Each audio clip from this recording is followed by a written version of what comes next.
ሰላም የእግዚአብሔር ቤተሰቦች እንደምን አላችሁ እንደምን አደራችሁ።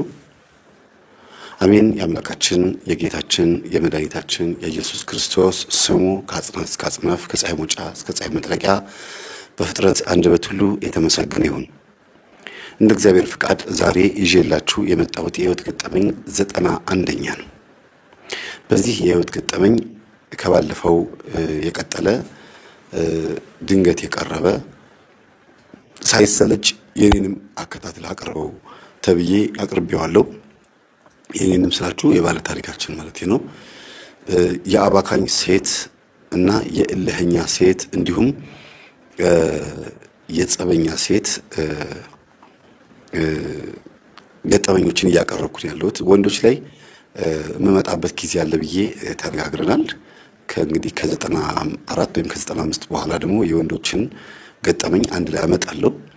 ይጠቅማችኋል፣ በጣም ተጠቃሚ ትሆናላችሁ። በተለይ ሴቶች የምትጠቀሙት ለምን ሲባል ትዳርን ማፍረስም ሆነ መገንባት አቅሙና ጉልበቱ ጊዜም ሁኔታም ያላችሁ እናንተ ናችሁ። ወንድ ልጅ ማግባት ከፈለገ ያገባል፣ መውለድ ከፈለገ ይወልዳል። ግን በጣም አስቦበት አውጥቶ ወርዶ ወስኖ ምን ብሎ ከገባበት በኋላ ስለማይወጣ ጊዜ ይፈጃል። በጣም ዝም ብሎ ዘው ብሎ አይገባም ትዳር ላይ።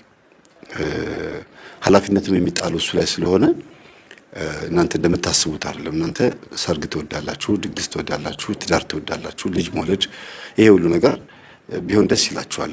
ወንድ ልጅ ግን ሙሉ በሙሉ በተለይ አሁን ትንሽ ሰርተው የሚመጡ እህቶች ሚስቶች ስለበዙ ትንሽ እየተደገፈ ነው እንጂ ወንድ ልጅ ኃላፊነት ላይ ወዲያ ስለሚሆን አረን ያላገባ ምኑን ይጂ ምን ተይዞ ጉዞ በባዶ እጅ ነው እንደሚማገባው ኑሮ ተወዷል አረሪ ይቅርብኝ ብሎ አድፍጦ የተቀመጠ ወንድ ይበዛል። እውነቱን ነው ማለት የሚቻልበት ግምት የገመትኩት ብዬ አስባለሁ። እናንተ ማስተያየታችሁን ጻፉልኝ። ዛሬ ደግሞ ይዤ የመጣሁት እንግዲህ ኢኮኖሚካሊ ሆም ብለው የሚባክኑና የሚያባክኑ ሴቶች እንዳሉ እንድንማማር ነው። የሁለት ሰው ቤት ነው የምናየው።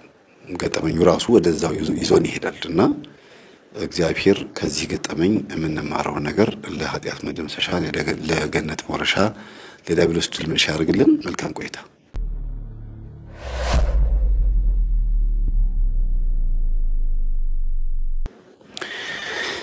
እንግዲህ በገጠመኝ ውስጥ ያለችው እህታችን ኃይለኛ ናት። እጅግ በጣም ኃይለኛ ከመሆኗ የተነሳ ባሏን አንገት ታስደፈዋለች። የመጀመሪያው ትልቁ ነገር ይሄ ነው። ኃይለኝነቷ ግን በጉልበት አይደለም፣ ጉልበት ላይ ሳይሆን ምላስ ላይና ግንባር ላይ መቆሳተር ላይ፣ ከዛ ደግሞ ድፍረት ላይ ነው። ደፋር ናት። ጉልበት ብቻ ነው የሌላት፣ በቃ ሰውነት አቅም ስለሌላት ነው እንጂ አቅሟን ያክል ትፍጨረጨራለች። ራሱ ጉልበት ያለ የሌለውን አምጥታ እሱንም ትሞክራለች፣ ግን ያው የላትም። የምላስ ጉልበት አላት፣ የግንባር ጉልበት አላት፣ የድፍረት ጉልበት አላት። ከማግባቷ በፊት የነበራት ህይወት በጣም የተመቸ ቀላልና ብዙም እንትን የሌለው ውጣ ወረድ የሌለው የምትፈልገውን ነገር ቶሎ ማግኘት የምትችልበት ሁኔታ ላይ ነበረች እና ልክ ግን ቤተሰቦቿ አግቢ ብለዋት ሲያስጨንቋት በቃ እሺ ችግር የለውም አገባለሁ፣ እወልዳለሁ፣ ታርሸኛለሽ፣ ልጆቹን ትንከባከቢያለሽ፣ እኔ ቤት ውስጥ መቀመጥ አልወድም፣ እሺ መስራት የምትፈልጊው? አይ መስራትም አልፈልግም፣ በቃ ብቻ ለማንኛውም እንደ ቤት ውስጥ ተቆልፎ ታስሮ ሚስት ሆኖ መቀመጥ ብዙም አይመቸኝም የምትል ናት። ስለዚህ ወሬ ለምዳለች። ጎረቤትም ሄዳ ዘመድም ጋር ሄዳ እናቷም ጋር ጓደኞቿም ጋር ሄዳ ዘና ብላ መምጣት የምትፈልገው በቀን ወጣ የምትገባበት ነገር ትፈልጋለች። እንዲህ አይነት ህይወት የለመደች የከተማ ልጅ ስለሆነች ያ ሰው ደግሞ የክፍለ ሀገር ሰው ነው። ባለቤቷ የክፍለ ሀገር ሰው ነው። ክፍለ ሀገር ሳችሁ መቼም የአዲስ አበባ ሰው እንደዚህ አይደለም ማለት አይደለም፣ ግን ኑሮ በዘዴ እንዴት እንደሚኖር የሚያውቅና የለመደ ገንዘብ ሲያገኝ ገንዘብ እንዴት ማውጣት እንዳለበት ሁልጊዜ በጭንቅ የሚያስብ ነው። ዝም ብሎ እንዳበጣለት አይወረውርም። ግን ስለሚወዳትና የሚስቱ አካሉ አጋሩ ስለሆነች ብቻ የሚሰጥ ነው እና የክፍለ ሀገር ሰው ነው ስል ደግሞ ሁለት ኳሊቲ ያለው፣ አንደኛ ፈሪሃ እግዚአብሔርና በእርግጥ በአሁኑ ሰዓት የክፍለ ሀገር ሰው ነው ማለት በራሱ ትንሽ ያስተቻል። ምክንያቱም ኃጢአትም ሆነ እርኩሰት ዝላይም ሆነ ፈንጠዝያ ያልገባበት ቦታ የለም። የገጠር መንደር ላይ ራሱ ገብቷል። ግን ቢያንስ ከተማ ላይ ከጠፉት ወንዶች የተሻለ ማንነት አለው ለማለት ፈልጌ ነው። ይህ ሰው ከጠፉት ወንዶች እና እቺ ልጅ ወደዳት፣ አገባት። ተከራይ ነበር እነሱ ግቢ ተከራይ ሆኖ ግን የተከራየው አከራዮቹ ካላቸው ቤት የበለጠውን ቤት ነው። አከራዮቹ ትንሽ የሰርቪስ ቤት ውስጥ ነው የተከራዩት። ግቢ ውስጥ 2 ቪላ ቤትና 5 ሰርቪሶች አሉ። ከሰርቪሶች ውስጥ ደግሞ በሳይዝ ትንሽ ከፍ የሚለውን እነሱ ይኖሩበታል። የተቀረውን አከራይተው ነው የሚኖሩትና ምንም አይነት ስራ አልለመዱም። ከበፊት ከጥንት ጀምሮ እንደዚህ ነው የለመዱትና እሱ የተከራየው 1 መኝታ፣ 1 ሳሎንና ሻወር ሽንት ቤት እንዲሁም ኪችን ያለውን የተሟላለትን ቤት ነው የተከራየው። ይሄን የተከራየው ደግሞ ጓደኞቹ ቅዳሜና እሁድ እሱ ጋር ስለሚመጡና ስለሚዝናኑ ስለሚጫወቱ ኮንፈርት እንዲሰማው ነው። በፊት ኮንዶሚኒየም አፓርታማ ላይ ነበር የሚኖረው። ከዛ አልተመቸውም። አሁን ደግሞ ግቢ ወዳለው ቤት ውስጥ መጥቶ መኪናም ስላለው ወደዚህ መጥቶ መከራየት ፈለገና ገባ። ከዛ በዛ ሲገባ ሲወጣ ምናምን ትንሽ ኮራ ጀነን የሚል ሰው ስለሆነ አይኗ ውስጥ ገባ። ሲጠይቃትም ይሻለችው ለምን እሱን አታገቢም? እሱም እኮ ከልጆቹ መካከል አንዷን አገቡኝ ብሎ ነው የመጣው እንጂ ሌላ መጥፎ ነገር ፈልጎ አይደለም። እንዲያውም መልክ ራሱ አልመረጠም። ውይ መልክ ካልመረጠማ ችግር አለበት። በቃ ማግባት ብቻ ነበር የሚፈልገው። ስለዚህ ይሄ ሰው ፍቅር አልያዘውም። ቁመት መልክ አይቶ አይደለም የመጣው። ስለዚህ ማግባት ብቻ መውለድ ብቻ የሚፈልገው። ድንገት ካልወለድኩስ አለች። ካልወለድሽማ እሺ ደግሞ አብረን እየኖርን ባለው ሁኔታ ውስጥ ጋብቻ እኮ ነው የሚፈልገው። ከጋብቻ የሚጠበቀው መስፈርት ካላሟላው እንዴ ምንድነው ሐሳብሽ አሏት። ሐሳብሽ ማግባት ከሆነ አግቢ በቃ። ልጁ ጥሩ ሰው ነው፣ ኢኮኖሚካሊም በጣም አሪፍ ሰው ነው፣ ምንም የሚጎዳሽ ነገር የለም ብለው ነገሯት እና አስባበት ከ15 ቀን በኋላ አገባች። ግን እናትየዋ እንድታገባ ስለፈለጉ እንጂ ይሄን ንግግሯ ጥሩ አልነበረም። ለባለቤቷም ላገባት ሰውም ትንሽ ጨረፍታው መናገር ነበረባቸው። ወይም ደግሞ ማግባት ብቻ ነው የምትፈልገው፣ ልጅ መውለድ ብቻ ነው የምትፈልገው፣ ከልጆቼ መካከል እንደ አይነት ጠብ ያለባትም ሴት ልጅ እኔ ማንንም ትሆን ብቻ እኔ ማግባት እንፈልገው፣ እንደሚያዩኝ እድሜ ረፍዶብኝ አይደለም፣ ወይም አርጅቼ ጊዜ እንዳይሄድብኝ ምናምን ብዬ አይደለም፣ በቃ ትዳር ስለምፈልግ ብቻ ነው። እርሶ መልካም ሴት ናት ብሎ የሚሉኝን አጋቡኝ ሲል ጊዜ እኔ ልጆቼ መልካም አይደሉም እላለሁ እንዴ? ሁሉም ልጆቼ ለኔ ጥሩ ናቸው። ስለዚህ ታላቅ ሳታገባ ታናሽ አታገባም። ስለዚህ እሷን አገባለሁ ተሻለ። እሷን ፈቀደች። ለ2 ወር ለ3 ወር ያክል ምናምን በቃ ፈታ ዘና አደረጋት። ሳይጋቡ በፊት ቤቱ ትሄዳለች። ሶፋ ላይ እግሯን አስቀምጣ ፊልም ቴሌቪዥን ማየት ነው። ከዛ በኋላ ደግሞ በጣም ተግባባሁት ብላ በተዋወቁ በ1 ወር ከምናምናቸው መጮህ ጀመረች እና ፍቅር መስሎታል። የፍቅር ማለት የቀረቤታ ምናምን መስሎት ነገሩን ከቁም ነገር የማይቆጥረው ታጠፋው ይቅርታ ምናምን ብሏት እናትየው ጋር ሄዶ አንቺ ገና ካሁኑ ሳትጋቡ ታኮርፊዋለሽ እንዴ ብለው አስታርቀዋቸዋል። ይሄ የሚያሳየው ምንድነው? ልጁ ጧቱት ማታ የሚገባ አንገቱን ደፍቶ የሚመላለስ ሰው እንደሆነ ያውቃሉ ሴትዮዋና ደግሞ ምን ሉን ብለሽ ነው ከዚህ ሰው ጋር የምትጣየው? ምን የሚያጣላ ነገር አለ ብለው ሲሏት አይ ማዘርዬ ትንሽ ፋራ ነገር ነው፣ እንደገናም ደግሞ ስራው ላይ ትኩረት የሚያደርግ ሰው ነውና ቦታ ሊሰጠኝ ጊዜ ሊሰጠኝ አልቻለም ነው የምትለው። ለማንኛውም እድሜሽ እየሄደ ስለሆነ እድሜሽ 30 ቤት ውስጥ ስለሆነ የግዴታ ማግባት አለብሽ፣ አለበለዚያ ከአንቺ ጋር ያሳለፈውን ጊዜ ከመጤፍ ቆጥሮ ከዚህ ቤት ወጥቶ ሌላ አዲስ ህይወት ነው የሚመሰርተው። እንዲህ አይነት ስነ ስርዓት ያለው ወንድ የትም ቦታ አታገኝም፣ አርፈሽ ተቀመጭ አሏት። በጣም ነው የተቆጣት። እሺ ብላ አርፋ ተቀመጠች። ግን ኃይለኛ እንደሆነች ያውቃሉ። ኃይለኝነት አለባት እንደነገርኳችሁ፣ የምላስና የድፍረት ጉልበት አላት። የማፍጠጥ የመጮህ ነገር አለ።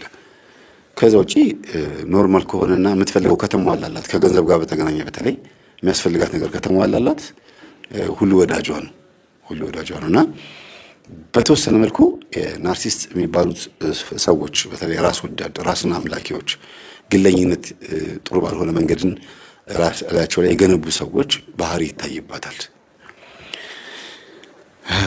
ስለዚህ ከተጋቡ በኋላ ግን ቤት ውስጥ አስቤዛ መግዣ ብሎ ይሰጣታል። ሰራተኛም ቀጥራለች። እዛው እናቷ ግቢ ውስጥ ነው፣ እዛው ቤት ውስጥ ነው ያሉት፣ የተከራዩትበት ቤት ውስጥ ነው ያሉት። እሱ ለህሊናው ብሎ ለእናትየው የቤት ኪራዩ መክፈል አላቆመም። የሚገርማችሁ በወር የሚከፍለው 22,000 ብር ነው። 22,000 ብሩን አላቆመባቸውም። እሳቸው አልቀበልም የሚሉትም አይ ማዘርዬ እኔ እርሶን እየጦርኩ እንደሆነ እንዲሰማኝ ችግር የለውም ልክፈሎት እባክዎትን ብሎ እሺ ብለውት ተባረክ ብለው እጁን ስመው ጉልበቱን ስመው በእውነት እንደ አንድ አከራይ በዚህ ልክ ተከራይ እንደዚህ ሲሆን አከራይም ደግሞ በዚህ ልክ ሲያመሰግን ነው አይቻላቅም። እንዲያውም በጣም ጥሩ ሰው ናቸው እናትየዋ፣ እጅግ በጣም የተባረኩ በጣም በቃ ምርጥ ቆራቢ ታውቃላችሁ። ደስ የሚል በትክክል በተግባር ቅዱስ ቁርባኑ እንዳይረክስ ከላያቸው ላይ ያለው የእግዚአብሔር መንፈስ እንዳይነሳ ጥንቃቄ የሚያደርጉ እናት ናቸው። እንደዚህ ያሉት እናቶች በረከታቸው ይደርብን። ምክንያቱም አንደበት በጸብ ጊዜ ከተገራ እውነት ለክርስትና ጥንቃቄ እያደረጋችሁ ነው ማለት ነው። በጸብ ጊዜ፣ በኩርፊያ፣ በቅያሜ በጣም ከባድ የሆነ ሐዘን በመጣበት ጊዜ ለቅዱስ ቁርባኑ በቅዱስ ቁርባኑ በኩል ያገኛችሁት የእግዚአብሔር መንፈስ ከእናንተ ላይ እንዳይነሳ በኃጢአታችሁ ምክንያትም ሆነ በድፍረት ምክንያት የእግዚአብሔር መንፈስ በቅዱስ ቁርባን በኩል ወደ እናንተ ቤት የገባው ያ ኃይል አይረክስም። በእርግጥ ግን እንዳያዝንብን ምን ጠነቀቅ ሰዎች ከሆነን ኢሳይያስ 56 ላይ ያለውን ትንቢት እናንተ ላይ ተፈጸመ። ደስ የሚያሰኘኝ ነገር ለሚመርጡ ቃል ኪዳን እገባላችኋለሁ በቤቴና በቅጥሬ ያለው ሰንበቴን ለሚጠብቁ ሕጌን ለሚጠብቁ አለና ደስ የሚያሰኘኝ ነገር ለሚጠብቁ ለሚያደርጉ ደስ የሚያሰኘኝ ነገር የሚያደርጉልኝ አለ። እግዚአብሔር ደስ የሚሰኝበት ነገር ብቻ መርጦ ሁልጊዜ እሱ ደስ ይበለው። እኔ የኔ ፍላጎት ይቅር፣ የኔ ኃጢአት ነው፣ የኔ ፍላጎት ሁልጊዜ ምድራዊ ነው፣ በቃ ተራ ነገር ነው ብሎ አስቦ እግዚአብሔር ደስ እንዲሰኝ ብቻ ጥረት የሚያደርግ ሰው አቤት ከእግዚአብሔር ጋር የሚገባው ቃል ኪዳን የቅዱሳን በረከት ያድርበታል። ለምን የጻድቅ መታሰቢያ ለበረከት ነው ይላል እና መታሰቢያውን እግዚአብሔር የቅዱሳን መታሰቢያ ለበረከት ያደርግለታል። ቤት ውስጥ ያለው ነገር ይበረክትለታል ማለት ነው። ከዛ ታላቅየዋ አገባች ብለው ታናናሾቹም መለስ አድርጉና በ2 ዓመት ምናምን ውስጥ አከታትለው አግብተዋል። ግን እነሱ አግብተው በጣም በሰላም እየኖሩ በፍቅር እየኖሩ ነው። ይቺኛዋ ግን የመጀመሪያ ልጅ የተባለችው ልጅ ግን ትንሽ ሞልቀቅ ጨምለቅ ብላ ነው ያለችው። በእድሜ የሚገርማችሁ የመጀመሪያዋ ልጅ ከተወለደች ከ6 ዓመት በኋላ ነው ሁለተኛዋ የተወለደችው። በጣም የእድሜ ልዩነት አለ። ከዛ በኋላ ደግሞ ሶስተኛዋ ስትወለድ ደግሞ 4 ዓመት ልዩነት አለ። ስለዚህ ከመጨረሻዋ ልጅ ጋር በጣም ይራራቃሉ፣ በአስተሳሰብም በእድሜም በምንም። ፊዚካሊ ግን አንድ ናቸውና እኩያማቾች ነው የሚመስሉት ስታዩቸው። በትዳሯ መካከል ያው የቤት ሰራተኛ እንዳለ ሆኖ ለአስቤዛ ብሎ የሚሰጣትን ገንዘብ ለፀጉር መተኮሻ፣ ለሂውማን ሄር፣ ለኮስሞቲክስ እና ለልብስ ነው የምታውለው። ከዛ የተረፋትን አስቤዛ የምታደርገውና የሆነ ጊዜ ላይ አለቀ ትለዋለች። ይሄን ባለፈው እንዳቀረብኩላችሁ አይነት ነገር ነው። እንግዲህ ያንን ገጠመኝ ሲሰሙ ነው እዚህ ጋር ይሄንን መምህር አቅርብልን ብለው ይሄንንም እንደገና እንድደግሞ የተደረገው። ለምንድን ነው እንደዚህ የምታረጊው? እኔ ለአስቤዛ ብዬ የምሰጥሽን ገንዘብ ለምን የምትጨርሺው? የሁል ጊዜ የሁሉም ወንዶች ጥያቄ ነው እና መልሷ ምንድነው? ለኔ አትሰጠኝም፣ ለቤት ነው የምትሰጠኝ፣ ለሆድ ነው የምትሰጠኝ እንጂ ለኔ አትሰጠኝም። አንቺ ቤትም ቤት ነሽ። ወጥተሽ ስሪ አልሰራም፣ መስራት አልፈልግም። እኔ አግዥኝ አላግዝህም። በቤት ነው መቀመጥ የምፈልገው፣ መዝናናት ነው የምፈልገው። ሄደሽ ከጓደኞች ጋር ትጫወቻለሽ። እኔ እኮ ፎቶ ሁሉ ይደርሰኛል፣ ይኸው ተመልከች ብሎ ፎቶዎች ምናምን ያሳያታል። እንኳን ደግ አደረኩ። ምን ታመጣለህ? ምንድነው የምታወራው? በቃ ደስ ያለኝን ማድረግ። እኔ ተቆልፌ ኖርኩ አይደለሁም። እናቴ ትንሿ እህቴ እስክትወለድ ድረስ አጨማልቃን ያሳደገችኝ፣ ተወልዳ እስክታድግ 7 ዓመት 8 ዓመት እስኪሞላት ድረስ ጭምር እኔ እንደ መጀመሪያ ልጅ በጣም ብዙ ነገር እየተሟላልኝ ያደግኩት። የአባት ፍቅርም ስላላየው ያለ አባትም ስላደኩኝ በአያቴ እጅ ላይ ስላደኩኝ ብዙ ነገር ምናምን ብላ ደካማ ጎኗን እንደሚያሳዝን ነገር አገር ልታቀርብ ሞከረች። አይ ዶንት ኬር ነው ያላት። አይመለከተኝም። አሁን አግብተሻል፣ ትልቅ ሰው ነሽ፣ ወልደሽ ከኔ ጋራ በሰላም የምትኖሪበት ጊዜ ላይ ያለሽው። አሁን እርጉዝ ነበረች የዛን ጊዜ። እርግዝናሽን በሰላም ጨርሼ ከዛ በኋላ እናወራለን አላት። ምን ልታረግ ነው? ልፈታኝ ነው አለችው። እንደዛ ትፈልጊያለሽ አላት። ከፈለክ ችግር የለውም አለችው። እኔ መፍታት አልፈልግም፣ አንቺስ ትፈልጊያለሽ አላት። ካልፈለክም ነው እንቀጥላለን አለችው። ስለዚህ እኔ ነኝ መፈታትም አለመፈታትም የሚለው ነገር መወሰን ያለብኝ ማለት አዎ አልፈልግሽም ካልከኝ እወጣለሁ እፈልግሻለሁ ካልከኝ ደግሞ እቀመጣለሁ አለችው። ድሮንስ አልፈልግሽም እያልኩሽ እንዴት ትቀመጫለሽ? የፈለገ ብታፈቅሪኝ አልፈልግም ካልኩ አልፈልግም ነው አላት። እንዲያውም አቶችን አልፈልግሽም ብትለኝ እቀመጣለሁ አለችውና ደግሞ ገለበጠች እልህ። አሁን ይኸውልሽ እንዲህ አይነት ነገር ውስጥ አትግቢ። እኔና አንቺ እንደዚህ አይነት ታልቃል ተነጋግረን አናውቅም። በተቻለሽ መጠን የምታረጊውን ነገር አስተውለሽ አድርጌ ለአንቺ የሚያስፈልግሽ ነገር አሟላለሁ፣ ለእርግዝናው የሚያስፈልገው ነገር አሟላለሁ። ቤት ውስጥ እስካለሽ ድረስ ግን ያን ያክል ብዙ ነገር ያስፈልግሻል ብዬ አላስብም። ልብሶች መግዛት የምትፈልጊ ከሆነ ትገዣለሽ፣ ለልብስ ጠይቂ። ከዛ ውጪ ግን ጓደኞችን ለመጋበዝ የኔ ደሞዝ የኔ ላብና የኔ ሩጫ የኔ ወገብ መቆረጥ ትንሽ የሚከብድ አይመስልሽም? ጓደኞችን ለመጋበዝ ቢያንስ ብጋብዝ የሚያምርብኝ እኔ ነኝ እና እንደዛ መሆን የለበትም። ለቤት የሚያስፈልገውን ነገር ለቤት ብቻ ተጠቀሚ፣ ለአንቺ ስትፈልጊ ጠይቂኝ አላት። እስኪ ጠይቅ ለምን ትጠብቃለህ የምትለው እሷ። እሺ አካውንት ይችላል አስቀምጥልሽ ብር፣ እሺ አስቀምጥልኝ 400 ሺህ ብር አካውንት ላይ አስቀምጠላት። በሁለት ወር ውስጥ ጨጭ አደረገችው። 400 ሺህ ብር በሁለት ወር ውስጥ አካውንቷን ቼክ አደረገው፣ የለም። ሞባይል ባንኪንግ ላይ ቡኳ ላይ ምናምን የለም ብሩ። ከዛ ምን አደረግሽው አላት። ለእናቴ ሰጠኋት። እንዴ እናትሽ እኮ እኔ ነግሬያቸዋለሁ፣ የሚያስፈልጉት ነገር ካለ እኔን ጠይቁኝ ብያቸዋለሁ። ለምንድን ነው ከአንቺ የምትሰጫቸው? እሳቸውን የመጠየቅ ፈርተው ወይም ከብዷቸው አንቺ ለጋሽ ተብለሽ የምትሰጪው ወይስ ምንድን ነው? በቃ መስጠት ከፈለኩ አለችው። መስጠት ከፈለሽ ሰርተሽ ስጪ፣ ይሄን ለአንቺ ነው የሰጠሁሽ። እሳቸውንም እንዳታስቸግሪ፣ እሳቸውም እንዳይቸገሩ እኔን ይጠይቁኝ አለ። ለእናቴ አንተን የምትቀርባት እኔ ያሉት አለችው። አንቺ ትቀርቢያለሽ፣ ግን ስራ የለሽም። ስራ ስለሌለሽ አንቺ መስጠት የለብሽም፣ እኔን መስጠት ያለብኝ። እኔ የሰጠሁሽን ከምትሰጫቸው ስጥልኝ የምትይኝ ይቀለኛል ብሎ አሳማኝ ነገር ተናገራት። ይሄ ንግግራቸው እየጣማት አልመጣም። ለምን? በርገር መብላት ነው፣ መሄድ ነው፣ መጨፈር ነው፣ ምናምን ነው። ገና አልጨረሰችም። ድንገት አግቢ ተብላ ነው ያገባችው። በዛ ላይ ይሄ ኃይለኝነቷ ምናምን ትንሽ አንገዳገረውና ሲመጣ በቃ በጣም ከባድ ነው። አንገቱን መድፈር ጀመረ።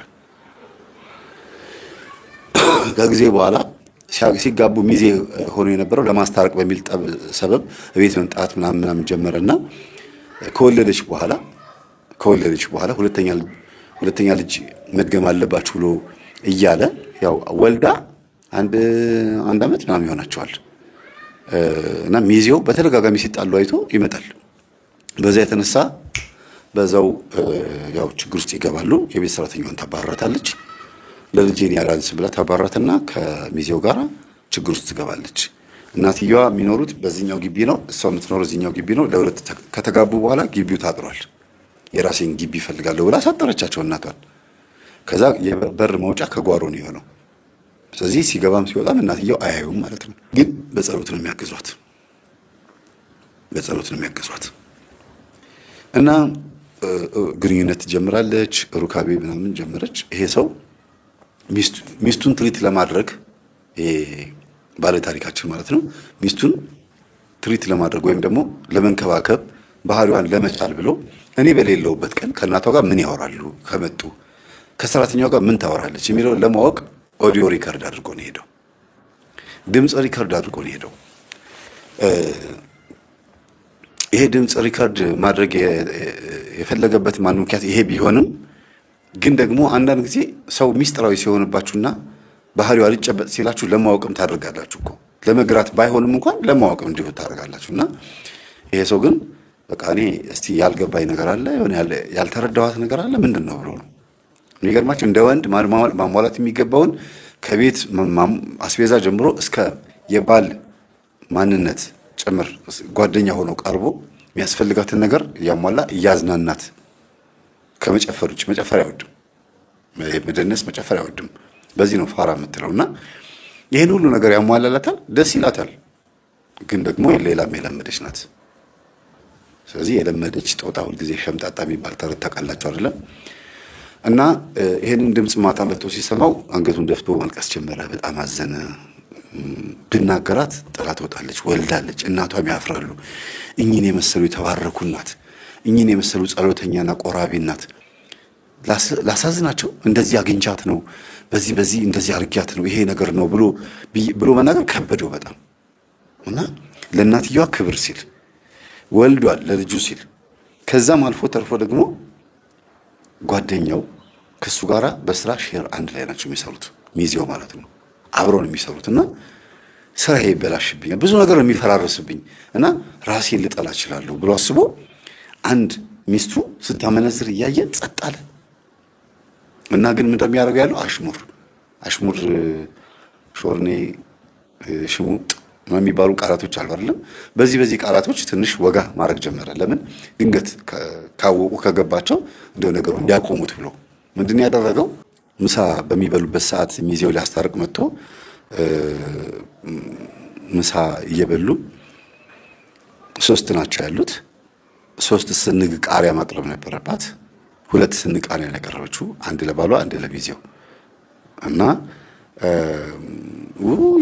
እኔም እኮ ስንግ ቃሪያ ፈልግ ነበር ሳላቀርብ ሲስጠኝ ብላ ከባሏ ልትወስድ ስትል አየኔ በጣም ያቃጥልሻል የሱ ይሻልሻል የሱን ሰጪ ብሎ ተናገረና መጉረስ ጀመረና ሚዜው መብላት አቃተው በቃ እንደዚህ እንደያዘ አሽሙር ነው ይገባቸዋል አይደል የኔ ቃሪያ ያቃጥልሻል የሱ ቃሪያ ይሻልሻል እሱን ሰጪ ብሎ ይሰጣት እሺ ብላ እሷ ምንም አልገባትም ወፈፍ ያለች ብድግ አድርጋ ዝም ብላ እየቆረጠች እሱ በእጁ እንደዚህ እንደያዘ ቴሌቪዥን ላይ እንደዚህ ብሎ ቀረ ከዛ ቁጭ ያደረገውና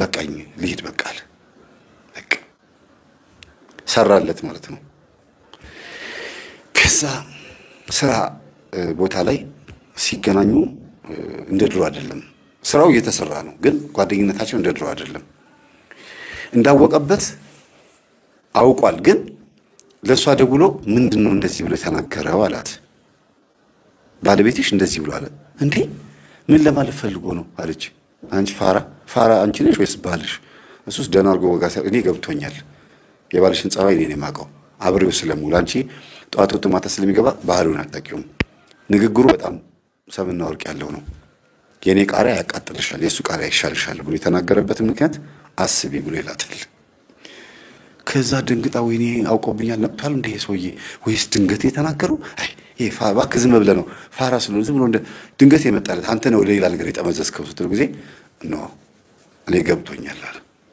ለምን ትሄዳለህም አላለኝ ቻው እኔ እንዲያውም በቃኝ ብዬ ተነስቼ ስወጣ ለምን ትወጣለህ እንዴ ለምን ሻይ ጠጣ እንጂ ቡና ጠጣ እንጂ ምናምን እንዲለኝ ፈልጌ ነበር እውነቱን ነው አይደለም የሚለው ለማወቅ ከዛ እሺ በቃ ሂድ ያለኝ ከዛ ገብቶኛልና ይሄ ነው ምልክቱ አላት ተጨነቀች በጣም ተጨናነቀች ከዛን ጊዜ ጀምሮ እልህ ያዛት እና እልህ ይዟት የእውነት ይሁን ውሸት ይሁን ለማወቅ ሊያባራት እንደሚፈልግ እንደማይፈልግ እንደውም ከወለደች በኋላ እናወራበታለን ብሏታል አይደል ከወለደች በኋላ ግን የሷ መንዘራ ሆና ቀረ ስለመጣች አሁን ሊያባረኝ ነው ሊፈታኝ ነው ብላ ነው የምታስበው በቃ የሆነ ነገር ተፈጥሯል ስለዚህ የግዴታ የቤት ሰራተኛ ያስፈልገኛል እናቴ ካየርኩኝ መዋል አለብኝ ሲመጣ እሷ ምግብ ታቀርብለት እኔ እሱን አይኑ ማየት አልፈልግም አልችልም ብላ ምግብ እንዴት እንደምታቀርብለት ግራ ገብቷት በአንድ በኩል ደግሞ እንትን ይሄ ወፈፌነቷ ኃይለኝነቷ ምናምን ይመጣና ካፈርኩ አይመልሰኝ ጭራሽ ከሷን ብሶ ለመቆጣት ሙሉ ትሞክራለች እሱ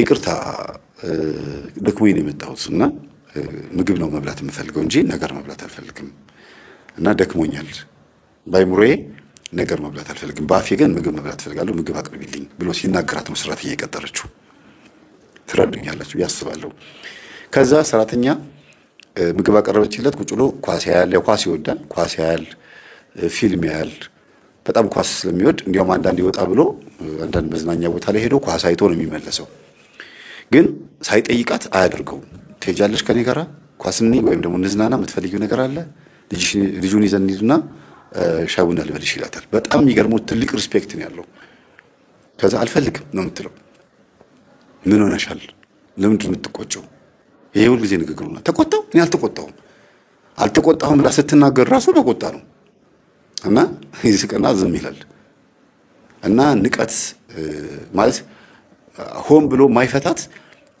በነገር ከወጋ በኋላ በየቀኑ እንደዚህ ሲሆን ሊያይኝ ስለፈለገ ነው ብላ ተናዳ ማበሳጨት ጀመረችና ለልብስ መግዣ ብር ያስፈልገኛል ለቤቢም ለኔም አለች እሺ እንኪ አካውንቷ ላይ ያስተላልፋል ከሳምንት በኋላ ደግሞ እቃ ተቃጥሏል ፍሪጅ እቃ ስለተቃጠለ ማሰሪያ ብር አምጣ እሺ በቃ በየሳምንቱ ቢያንስ በትንሹ 50 ሺህ ብርና 20 ሺህ ብር በቃ የተለመደ ነው 25 እስከ 50 ሺህ ብር ድረስ የተለመደ ነው እና ገርሞት ኧረ ምንድነው ይሄ ነገር ወጪው አልበዛም ከአስቤዛ በላይ አሁን እኮ እልህ ውስጥ እኮ ነው የገባሽው ምንድነው የምታረጊያለሽው ይሄ ነገር እኮ ጥሩ አይደለም ለምን ነው የሚቃጠለው ዕቃ አሁን በፊት ሳንኮራረፍ በፊት እኮ ዕቃ የማይቃጠልም የምትገዢው ልብስም እንደዚህ አይበዛም ነበር ስንወልድ የወተት አለ የዳይፐር አለ የልብስ አለ እንዴ እንትናችን ፍላጎታችን እኮ ይጨምራል አለችው ጥሩ ታዲያ ከልጅ ውጪ እኮ በጣም ብዙ ወጪ እየበዛብኝ ነው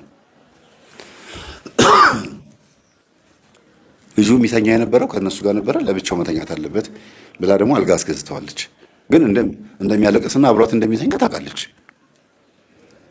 ግን ወጪ እንዲያወጣ ስለምትፈልግ ነውና ቋጣሪ ሰራልሃለሁ ቆይ የምትቋጥረውን ገንዘብ እስቲ ምን እንደምትጠብ አውሮፕላን መገዛበት ወይስ መርከብ እያለች በጣም እንዲያወጣ ታደርገዋለችና ገረመው በጣም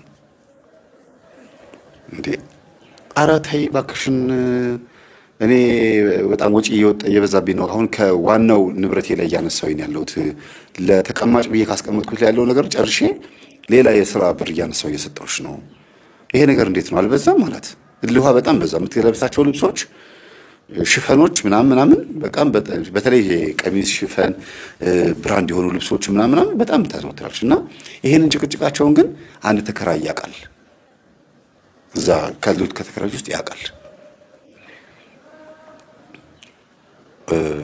ይገርማል እና በጣም ይናደድባታል ምን አይነት ሰው ናት ይላል ሲወጣ አግኝቶት በመኪና አንድ ጊዜ ሸኝቶታል ይሄ ሰው እና ሰላም ናችሁ ግን ትንሽ አንዳንዴ ስትጣሉ ምናምን እሰማለሁ ሲለው ጊዜ አዎ ማዘር እንዳይሰሙ እንጂ እንጣላለን እኮ አስቸገረችኝ ብሎ አሁን የነገርኳችሁን ነገር በሚያሳዝን ቃል ነገረውና አይዞ እግዚአብሔር ይክሰሃል ችግር የለውም አለና ይሄን በተነጋገሩ በሳምንቱ የገዛችው ልብስ እንዳለ ማለት ነው ከልጁ ልብስ በስተቀር የገዛችው ልብስ እንዳለ የለም ተዘርፏል እና አንተን ልብሴን የወሰድክብኝ እንዴት የራሴን ንብረት ነው ብለህ ነው ወይ እንዴት ልብሴን ትወስድብኛለህ ብላ ቢሮ ደወለችለት ምንድነው የምታወሪው ልብሶቼ እንዳለ የሉም ከሳጥን ተዘርፈዋል ሰራተኛዋ ማለት እኔም አለሁኝ ማን የወሰደው እንዴ ምን አውቃለሁ እኔ ማን የወሰደው መጣ በመኪና ፖሊስ ይዞኝ መጣው ታስመስላለህ እንዴ ፖሊስ ይዘህ መጣ ራስህ ነህ ሰሞኑን እየተናገርኩኝ ነበር እና ራስህ ነው የወሰድከው ምናምን አለችው እርግጠኛ ነሽ ፖሊሶቹ ገርሟቸው ወንድማችን ምንድነው አሉት እንዴ ይገርማል በጣም ለማንኛውም ይቅርታ በቃ እናንተ ሂዱ አላቸውና ቁጭ አለ ምንድነው የምታወሪው አላት የምታወሪው ነገር ምንድነው እንዴት ነው ልብስሽን እኔ የምወስደው ያንቺን የገዛሽው ልብስ እኔ የምወስደው ወዴት ነው የምወስደው ንብረቴ ነው ብለህ የወሰድከው ይጥቀም አትለብሰው ለማለት ሰጣት ነው ከዛ አይ አሁን በቃ ከዚህ በላይ ላፊ ቃላት እንድትናገር አልፈልግም ማለት ምን ታመጣለህ ምናምን ብላ ልጇን ብድግ አድርጋ አንጠልጥላ ሁለተኛ ታገኘኝ ይመስላል ብላ እናቷ ጋር ሄደች ከዛ እናትየው ወይ ምን ነው መጡ እሷን ሳያናግሯት መጡ ልጄ ምንድነው እኔ ምን አውቃለሁ ማዘር በድጋጋ ይዛ ሄደች ልብሷ በሙሉ ሳጥን ውስጥ የለም ተዘርፋለች መሰለኝ ደውላ ልብሴን አንተ ነው የወሰድከው አለችኝ እንደዚህ አይነት ነገር ያደርጋሉ አላቸው ድምጼን ያያችሁ ነው እኔ እንደውም እንደሱ እንኳን እንደውም ትሁት መሆን አልቻልኩም ከዛ እቺ ባለጌ ጭራሽ አንተን ራስህ ያስተዳደርካት ልብሴን ወሰድክ ትበልህ ብሎ ሄደው ውጭልኝ አሏት ሂጂ ወደ ቤትሽ አሏት ተናደደች እናቴ ምን ሆነሽ ነው በቃ ግቢውን ድብልቅልቅ አደረገችው እሱ በዚህ ልክ የምትናገር ቢሆን ከዛ ማዘር የኔ ኮርሶ እንዳያዝኑ ብዬ ነው እንጂ ጻባችን እኮ ቆይቷል አላቸው ጭራሽ ታፍነህ ቁጭ ብለሃል ለዚህ ችለው አሁንም ራሷን ቻፈነዳችሁ እንጂ አንተ ቋጥረህ እኔ ለርሶ ክብር ብዬ ነው እርሶ በጣም የተከበሩ አባት እሷ እዛ ትጮሃለች የተከበሩ እናት ነው ብዬ ነው የተከበሩ ቆራቢም ስለሆኑ እንዳያዝኑ ብዬ ነው በጣም ስለማከብሮት ብዬ ነው እንጂ በጣም ብዙ ጊዜ በገንዘብ እንዲያደርግሽ ነው ብሎ ነገራቸው ውጪልኝ ከዚህ ሂጂ ወደ ቤትሽ አሏት ተናደዱ በቃ ከዛ ልጁን አንጠልጥላ ሻንጣ ላይ ልብሱ ሞልታ ሄደች የት ነው የምትሄጂው ጓደኛዬ ጋር ነኝ እና እናቷ ነው የምትናገረው ጓደኛዬ ጋር ነኝ እዚህ ቤት ማልገባ መልቀመጥም ብላ ልጁን ይዛ ሄደች ጓደኛዋ ጋር ሴት ጓደኛዋ ያገባች ባለ ትዳር ጓደኛ አለቻት ከዛ ገባች እሱ እዚህ ከቤት ሰራተኛዋ ጋርና ከእናትየዋ ጋር ቁጭ አለ የቤት ሰራተኛዋን ምን ይላታል ሂጂ ማማ ጋር ተቀመጪ እኔ እዚህ ለኔ ለራሴ መሆን አያቅተኝም ቀን ምግብ ትሰሪልኛለሽ ታስቀምጫለሽ ከዛ የምታርጀው ምን የምትይው ግን እናት ማማ ጋር ነው አላቸው ከዛ አላት እንደዚህ አላት ከዛ እናትየው ገረማቸው ማዘር የእርሶ ጋር አድር ልመጣ ነው ምን ነው አንቺን ማባረሽ አይደለም አባሮኝ ሳይሆን በጣም ጨዋ ወንድ ነው ማዘርዬ። ሂጂ ምግቤን ሰርተሽልኛል አለው። ሂጂ ማዘር ጋር የምታድሪው ቀን ቀን መተሽ ምግብ ትሰሪያለሽ፣ ስመጣ ምግብ አቅርበሽልኝ ከበላው በኋላ ማዘር ጋር ዋይ ማዘር ጋር ደሪ፣ እኔ ጋር ምንም አታርጊም፣ ብቸኝነት ይገልሻል ብሎ አውቆ እንዳይፈተንም ይሁን እንዳይጠረጠር አይታወቅም፣ ብቻ ልኮኛል አለቻቸው። ይሄን ነበረ ማግባት አሉና ሳቀች ሰራተኛዋ። ማዘርዬ እንደዚህ አይነት ሰው ተመኙ እንዴ? በቃ ምን አለበት ያኔ እንደዚህ አይነት ሰው ቢኖር ኖሮ ምናምን አሉና በጣም በቃ ገረማቸው። እና የኔ ጠንቃቃ ያሉት ደውለው፣ የኔ ጠንቃቃ የኔ ጎበዝ አይዞ አንተን የሚጠረጥር የለም ካንተ ጋር ትሁን ቡና ታፍላለህ። ማዘርዬ ከመጣችም አብረውን መምጣት ያለበት የሚስቶትን ጸባይ እኔ ነው መመለሷ ስለማይቀር ትመጣለች ብለህ ነው አሉት። አይ ዝም ብላ እኮ ነው እንደው ዝም ብላ እንደ እንትን ያረጋታል እንጂ ኃይለኝነት አለባት ደፋር ስለሆነች ነው እንጂ ንቀትም ስላለባት ነው ስለምትንቀኝ ነው አለ። እንደምትንቀህም አውቀሃል ማለት ነው ብሎ ገርሟቸዋል። እንደምትንቀው እሳቸውም አውቀዋል። በቃ መጣሁ ልጄ ማታ ቡና እንጠጣለን መጣሁ አሉትና ልብሱን ቀያይሮ ሻወር ወስዶ ብሎ ከጨረሰ በኋላ መጡ። ቡና ፈሉለት። 4 ሰዓት ምናምን ከቤት ወጡ ወደ ግቢያቸው። በዛው አቋርጠው የሚገቡት በውስጥ በኩል ግቢ ይበራል እና እንዲህ እያደረጉ ሳምንት ይቆያሉ። አንቺ አትመጪም ይሏታል። ስልኩን ካነሳችላቸው ነው እማዬ በቃ ስነ ስርዓት አድርጊ ካሁን በኋላ እንዳትደውይ ስልኬ ላይ እንዲያው ብሎ ካረግሻለሁ ብላ ስግት እናቷን። እዛ ቤት ደግሞ ልግባላችሁ ጓደኛዋ ቤት ስትሄድ ጓደኛዋ ነብር በቃ ነብር ኃይለኛ ነብር የምትኖረው ከእንጀራ እናቷ ጋር ነው። እንጀራ እናቷም አለች ከእንጀራ እናቷ ጋር የኖረችው አባቷ ሞቷል። ትዳሯ ውስጥ እንጀራ እናቷ አሉ። እዛ ከባሏም ጋር ከእንጀራ እናቷም ጋር የምትኖረው ከባድ ነው አይደለ? በቃ ግቢ ውስጥ ኃይለኛ ነች። አንድ አይነት ሴቶች ናቸው። በቃ እንዴት አይነት ጓደኛሞች እንደሆኑ ይገርመኛል።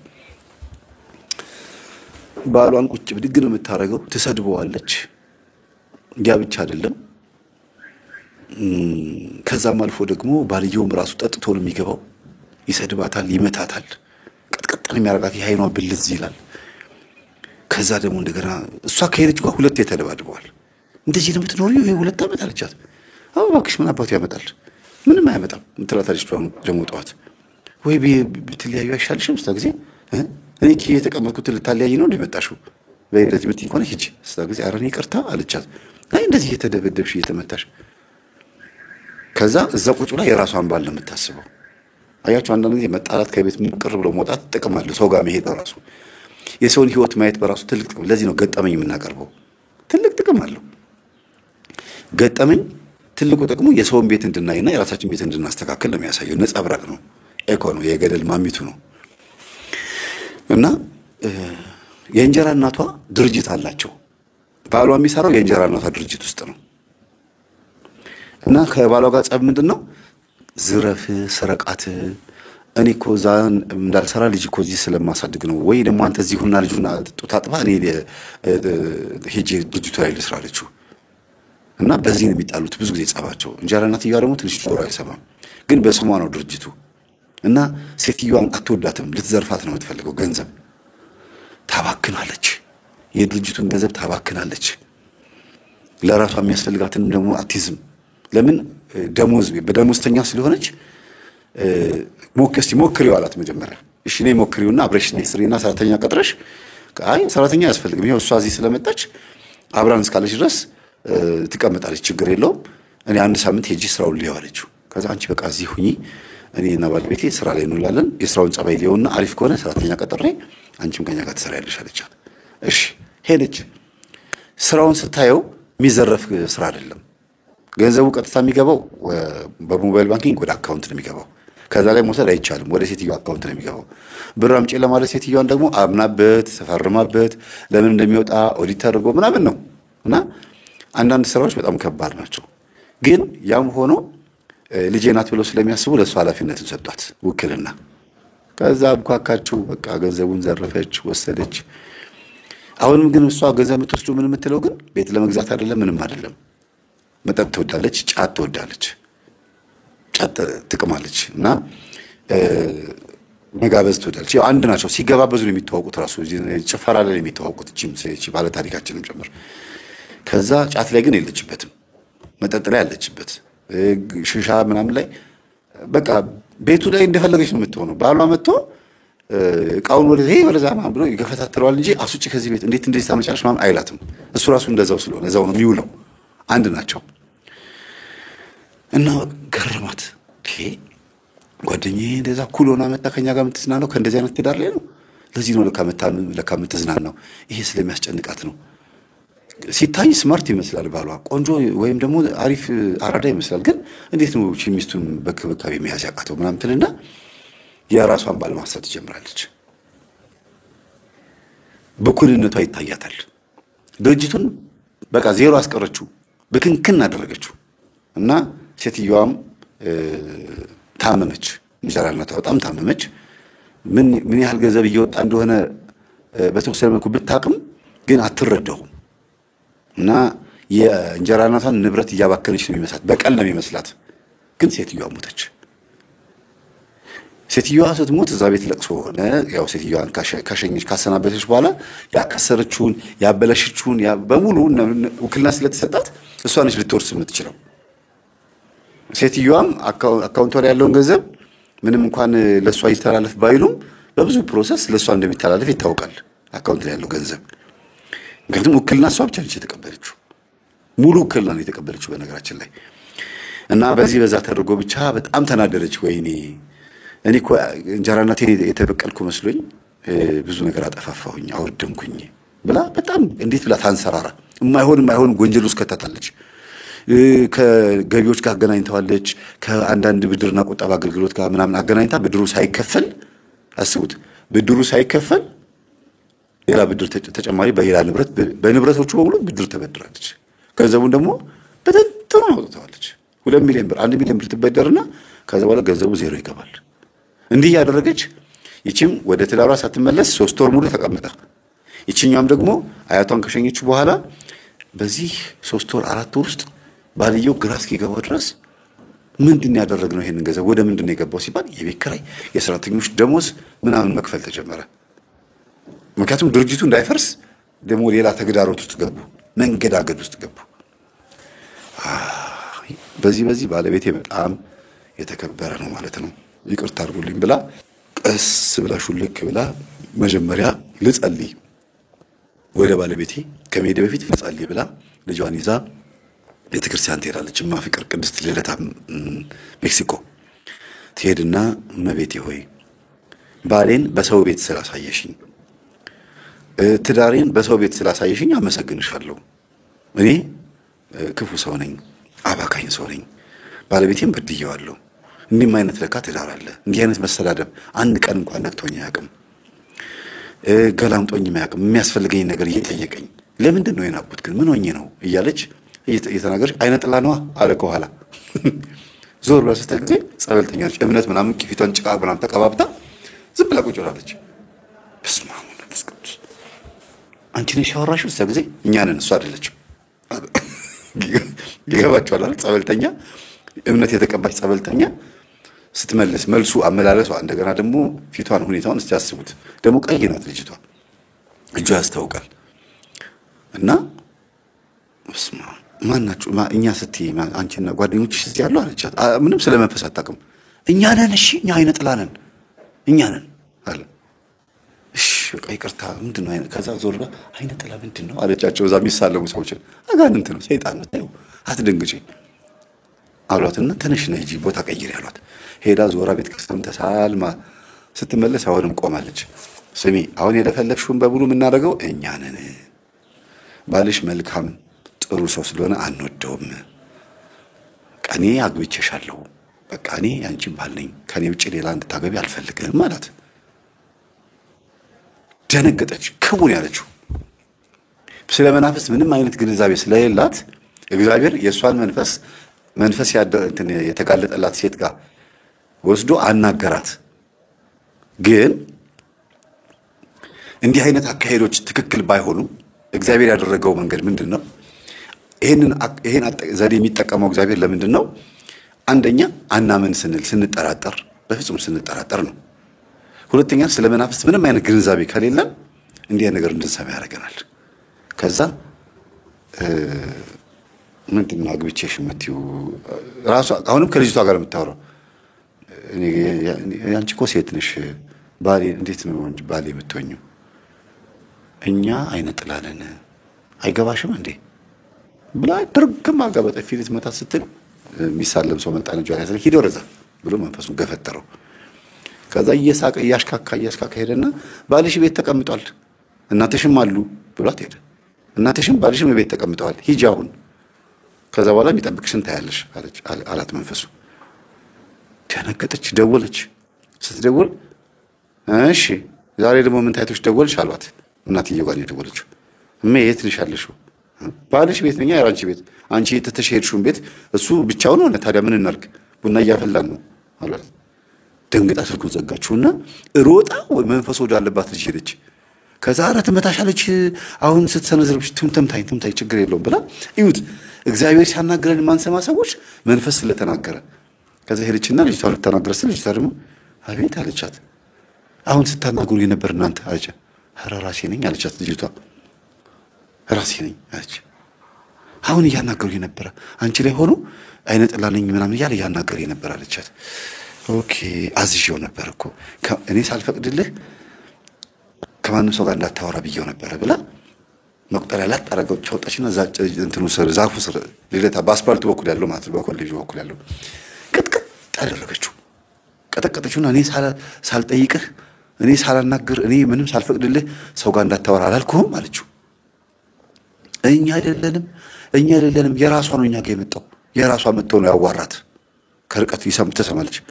እኛ አይደለንም ራሷን ሁለቱንም የምታወራው። ከዛ ቀስ ብላ መጣችና ልጅቷ ወደ ልቧ ስትመለስ እየሆነ ያለው ነገር ምንም አልገባኝም አለቻት። እኔ ቆይ ላስተምርሽ አለችና ቁጭ አድርገቻትና ይኸውልሽ እኔም እንዳንቺ በመንፈስ ተጠቂ ነበርኩ። አረ መንፈስ ተጠቂ ያለው ማለት አይ እሱ ታዩ ችግር የለው ያንቺ እኮ ነው እኔ ጋር መጥቶ ያወራው አለቻት። እኔ አለብኝ አለቻት። የት አለ እኮ እኔ ጋር መጥቶ ያወራው እሱ ነው። የሆነ ምልክት አልሰጠሽም አለቻት። ሳቶኛል እናቴ ጋር ደውዬ ቤት ነች ያለችው ብሎ ነበር ስደውል ቤት ነች ያለች በቃ ምልክት ሰጥ ብየዋለሁ። አሁን እኔ ጋር የነበሩት ያስቸገሩኝ መናፍስቶች በሙሉ ታስረዋል።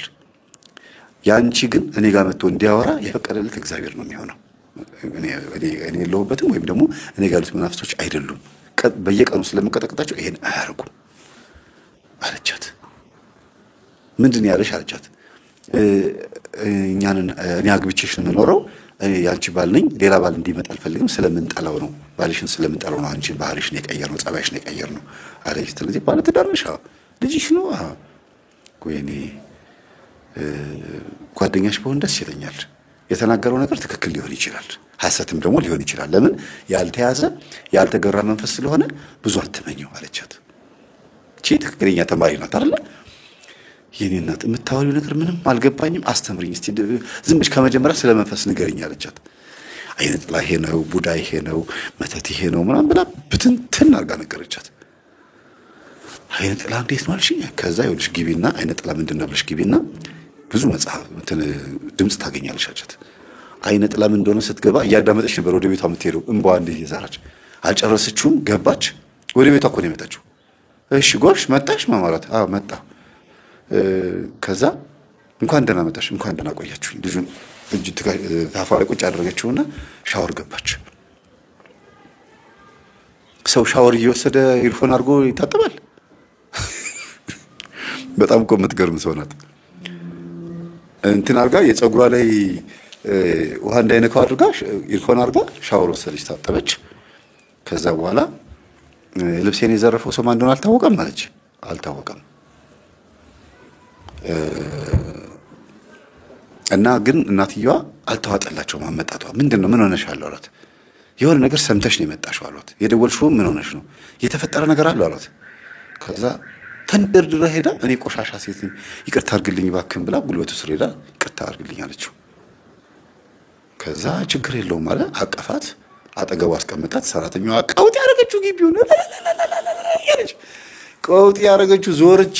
የኔ እናት የኔ ድንግል ማርያም የኔ ኪዳነ ምሕረት የኔ ድንግል ማርያም ጸሎቴን ሰምታኝ ነበር በነገርኳት በማግስቱን ያረገችው ምናምን አለች። የሷም ስለት ነው እንግዲህ እግዚአብሔር ነው የሚያገጣጥመው። አሁን ይሄንን ያገኘችው ወይም እቺን ጸበልተኛ ያገኘችው በእግዚአብሔር ነው በልጅቷ ስለት ነው። እንደፈለጋችሁ አስቡት። እሱ ሁሉ ሲገጣጠም ነው ነገሮች በመጥፎም ይገጣጠማሉ፣ ነገሮች በጥሩም ይገጣጠማሉ።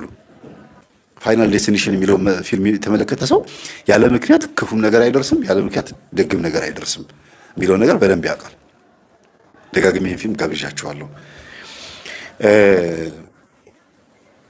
ከዛ ጸጥ አለ ቤቱ ለተወሰነ ጊዜ።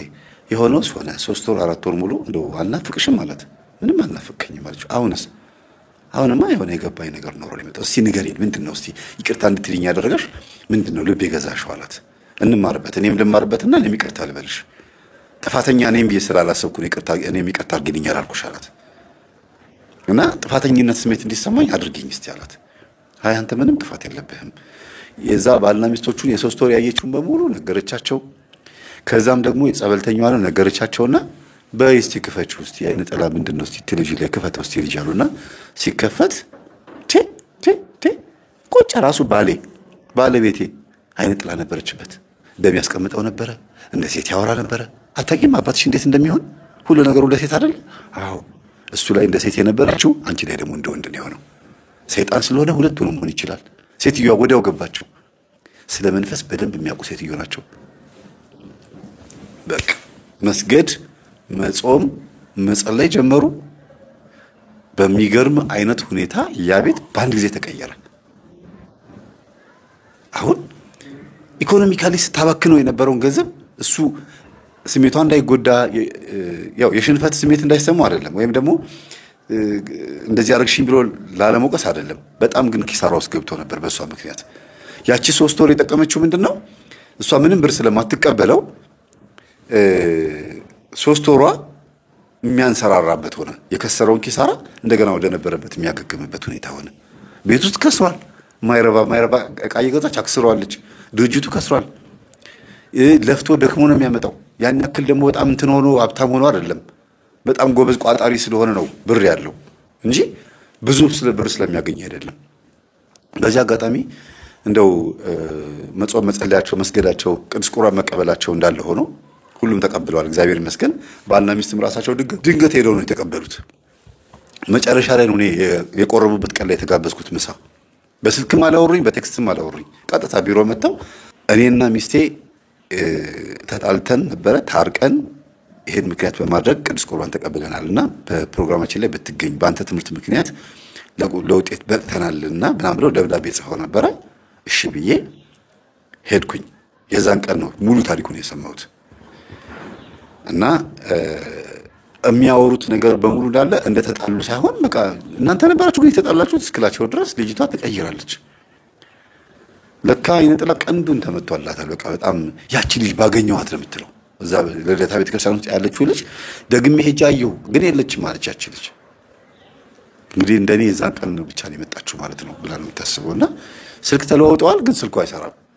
ከዛ ገዳም ሄዳ ይሆናል ታውቃታለች ልጅ አለችኝ። ይሄ ኮፊቷ እኮ እምነት ተለቅልቃለች፣ መልኳ እኮ መለየት ይከብዳል፣ ግን ቀይ ልጅ ናት። እጇ ላይ ደግሞ ንቅስ አለባት፣ እዚህ ጋር ንቅሳ ተነቅሳለች አልኳት።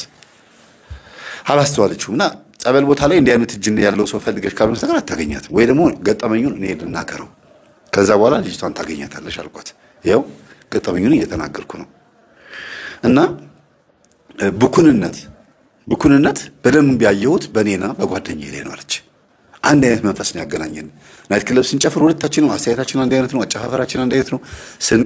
ስንጠጣ፣ ስናጨስ፣ የሆነ ስንጨፍር ምን ስንል ተመሳሳይ ነን። ትዳራችን ላይ ተመሳሳይ ነገር ነው የገጠመን። እና ጓደኛዬ መቀየር እፈልጋለሁ ነው ነገሯ። እሷ እንግዲህ አሁን ለቁርባን በቅቻለሁ፣ ጓደኛዬ ደግሞ ማትረፍ እፈልጋለሁ፣ ከጫት እንድትወጣ እፈልጋለሁና አግዘኝ ነው። እሺ ስልኳን ስጭኝ አልኳት። ከዛ ጓደኛዋን ለመለወጥ ወዲያ ወዲህ በምልበት ሰዓት ደግሞ ባሏም ደግሞ ልክ እንደዚሁ ያው ቆንጆ ሸበላ ሆኖ ግን ዝም ብሎ ቡዳ በልቶት የተንዘላዘለ ሰው ታውቃላችሁ። በቃ የብዙ ሴቶች የቡዳ መንፈስ ያለበት ሰው ይመስለኛል። በአንድ የረጋ ሰው አይደለም።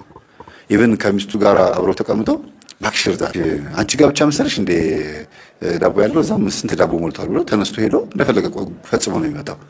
እና ትደነግጣለች። አንተ የምርህ ነው አርጋው መጣ ስለ ጊዜ አዎ ሲል ብድግ አገው ነገር ግንባሩን ትለዋለች። ከዛ ጸብ ይነሳል። እናንተ እንደምን ይሻለኛል ይሉ ነበር ሴትዮዋ። እና እንዲህ አይነት ነገሮች ያሳለፉ ባልና ሚስቶች ደግሞ እኔ መንገዱን ሆኛቸውን እንዳስቆርባቸው ምናምን ጫፍ አስይዛኝ ጊዜ አልበቃኝም። በርሜል ጊዮርጊስ ምናምን የሚሄድበት ሰዓት ነበር ያኔ ትዝ ይላችሁ እንደሆነ ሳምንት የምቆይበት ሰዓት። በቃ እንግዲህ አንቺ እየሄድሽ ጾም ጸሎት ምናምን አሳያት እና እኔ እስክመጣ ድረስ ሄጄ በርሜል ጊዮርጊስ ተጠምቄ እስክመጣ ድረስ በአንድ ሳምንት ውስጥ አጠናቃሪ የጠበቀችኝ። ከሱስ አስጥላቸው እየሰገዱ አገኘኋቸው። በስመ አብ ወወልድ ወመንፈስ ቅዱስ። እንዲህ በአንድ ጊዜ እንደዚህ ማስጣል ይቻላል እንዴ አልኳት። እኔና ጓደኛዬ እኮ ነገርኩ አንድ አይነቶች ነን። በቃ ችግሩን አሳየኋት። ወንድሽን ነው እኔ ባሌን መከራውን ማሳየው እኔ ነኝ ያለሁት። ይሄን የመሰለው ልጅ መቀማት አልፈልግም። የልጅ አባት ነው። አሁን ትቶይ ሌላ ሴት ጋር ሊሄድብኝ ነው። ቶሎ ብለሽ አድኝልኝ ብላኝ ነው። ከዛ በኋላ ይቅርታ ብላ ሴት ልጅ ይቅርታ ካለች አትልም እንጂ በጣም ከባድ ነው። ወንድ ልጅ ይቅርታ ሲል ይኸውላችሁ እዚህ ጋር ይሁት ወንድ ልጅ ይቅርታ ሲል ወንድ ሴት አይደለ ይቅርታ ይላል ይላሉ አርብ ሰዎች። ሴት ልጅ ይቅርታ ስትል ቶሎ ለማመን ስለሚከብዳት በተለይ ተምሬያለሁ ብላ የምታስብ ተጨማልቄ ምናምን ያደኩት ወይም ደግሞ ብቻ ምንም የጎደለብኝ ነገር የለም ብላ የምታስብ ሴት ይቅርታ ለማለት እንዲህ ብላ ከዛ ዞራ ሰዓት ድረስ ተመልሰ መጣ ነው እንደገና ይቅርታ የምትለው ይላሉ ዓለማውያን ሰዎች። ነው እንደዛ ነው? አዎ ወይም አይደለም በሉ። ልባችሁ ድንድን ይላል ቶሎ ይቅርታ ለማለት ታስቸግ። በተለይ ቆንጆ ሴት፣ በተለይ ሀብታም ሴት፣ በተለይ ተማርኩ የምትል ሴት በዲግሪ በዲፕሎማ ውስጥ ምናምን ያለሽ ሴት እንደዚህ ነው ልብሽ ድንድን ያለ ነው ወይስ ራሱ ትዕቢተኛው መንፈስ ምንም ያልተማረሽ ብትሆንም ራሱ ትዕቢተኛው መንፈስ ድንድን ያደርግሻል? እኔ እንጃ። ለምን ባል አንድ ጊዜ ወደ ትዳር ለመግባት ብዙ ወስኖ ምናምን ነው የሚገባው። ከገባ በኋላ ግን ጥፋት ካለበት እሺ በጣም ይቅርታ ይላል። እንዲያውም ብዙ ጊዜ ጧት ተነስቶ ይቅርታ አድርጊልኝ እኔ እኮ ማድረገውን አላውቅም ምናምን ብሎ ቶሎ ይቅርታ ይላል። ሽማግሌም ካለ ቶሎ ብሎ ይቀበላል። ሴት ልጅ ተበድላም ቢሆን ምንም አይነት ችግርም ተበድላም ባይሆንም እንኳን ብዙ ጊዜ ለምን ያገባት ከሆነ ወይም ደግሞ መርጦ ያገባት ከሆነ ታስቸግራለች። ልክ ነኝ? እሺ ተሳስተሃል ካላችሁኝ ይቅርታ። ወደዚህ እንምጣና እንዴት በአንድ ጊዜ ግን ተቀየሩላት? እኔ ገርሞኝ ከበርሜል ከመጣው ራሱ 5 ቀን ነው 4 ቀን ያክል ቆይቻለሁ። አጠቃላይ ወደ 15 ቀን በሉት እና በጣም አደነኳት። ምንድነው ሚስጥሩ አልኳት። ሚስጥሩማ እኔና እሷ ሁለታችን ሆነን ጠንቋይ ቤትም ምናምን ደብተራ ጋር ምናምን ለመሄድ ሞክረን ነበረ። ለምን ብላችሁ በቃ ዝም ብለን እስቲ እኔ ብለን ሄደን ነበረ። ያንን አይተን ያየነውን ነገር ገጠመኝ ላይ ስትናገረው ሰማን አለችኝ። እሺ ከዛ ባለቤቴ ላይ ደግሞ አየሁት አለች። አይነ ጥላ የሚለውን በቴሌግራም ከላከችልኝ በኋላ ፍንትው ብሎ ቤታችን ውስጥ ያለው ነገር በሙሉ ታየኛለች። ስለዚህ ሙሉ በሙሉ ቤታችን የወረሰው የእንጀራ እናቴ መተት መንፈስ እንደሆነ አወቅኩኝ። እሷ እኔ ትላላ የሆነ ነገር አድርጋለች፣ እኔም ደግሞ እሷ ላይ የሆነ ነገር አድርጌያለሁ። ስለዚህ ሁለታችንም እኩል የተደራረበው ነገር ስላለ አሁን እንጀራ እናቴ ሞታለች፣ እኔ ትዳሬ ማዳን አለብኝ ብዬ ነው። ከዛ ያለ ነገሩ ይሄን መሰረሻ ባልሽን አትርፈሽዋል እንኳን እግዚአብሔር ረዳሽ ብዬ አመስግኜ ምሳ በልቼ ወደ ቤት መጣ። አሁን እንድንወያይ የምፈልገው ሰላምዬም ከፊት ለፊት ያለች ያው እንግዲህ እንደዚህ እንደምታገለግለኝ ታውቃላችሁ። ስለ ብኩንነት ኢኮኖሚክስ ትምህርት በጣም ጎበዝ ስለሆነች አይደል? ስለ ኢኮኖሚክስ ትምህርት ወይም ደግሞ ስለ ቢዝነስ ስለ ገንዘብ ብኩንነት የሆነ ግንዛቤ አላት ብዬ አስባለሁ። 11ኛ ክፍል ተማሪ ናት። ስለሱ ትነግረናለች። እሺ ሰላምዬ እንደተለመደው እንግዲህ ኢኮኖሚክስ ላይ ጎበዝ ስለሆንሽ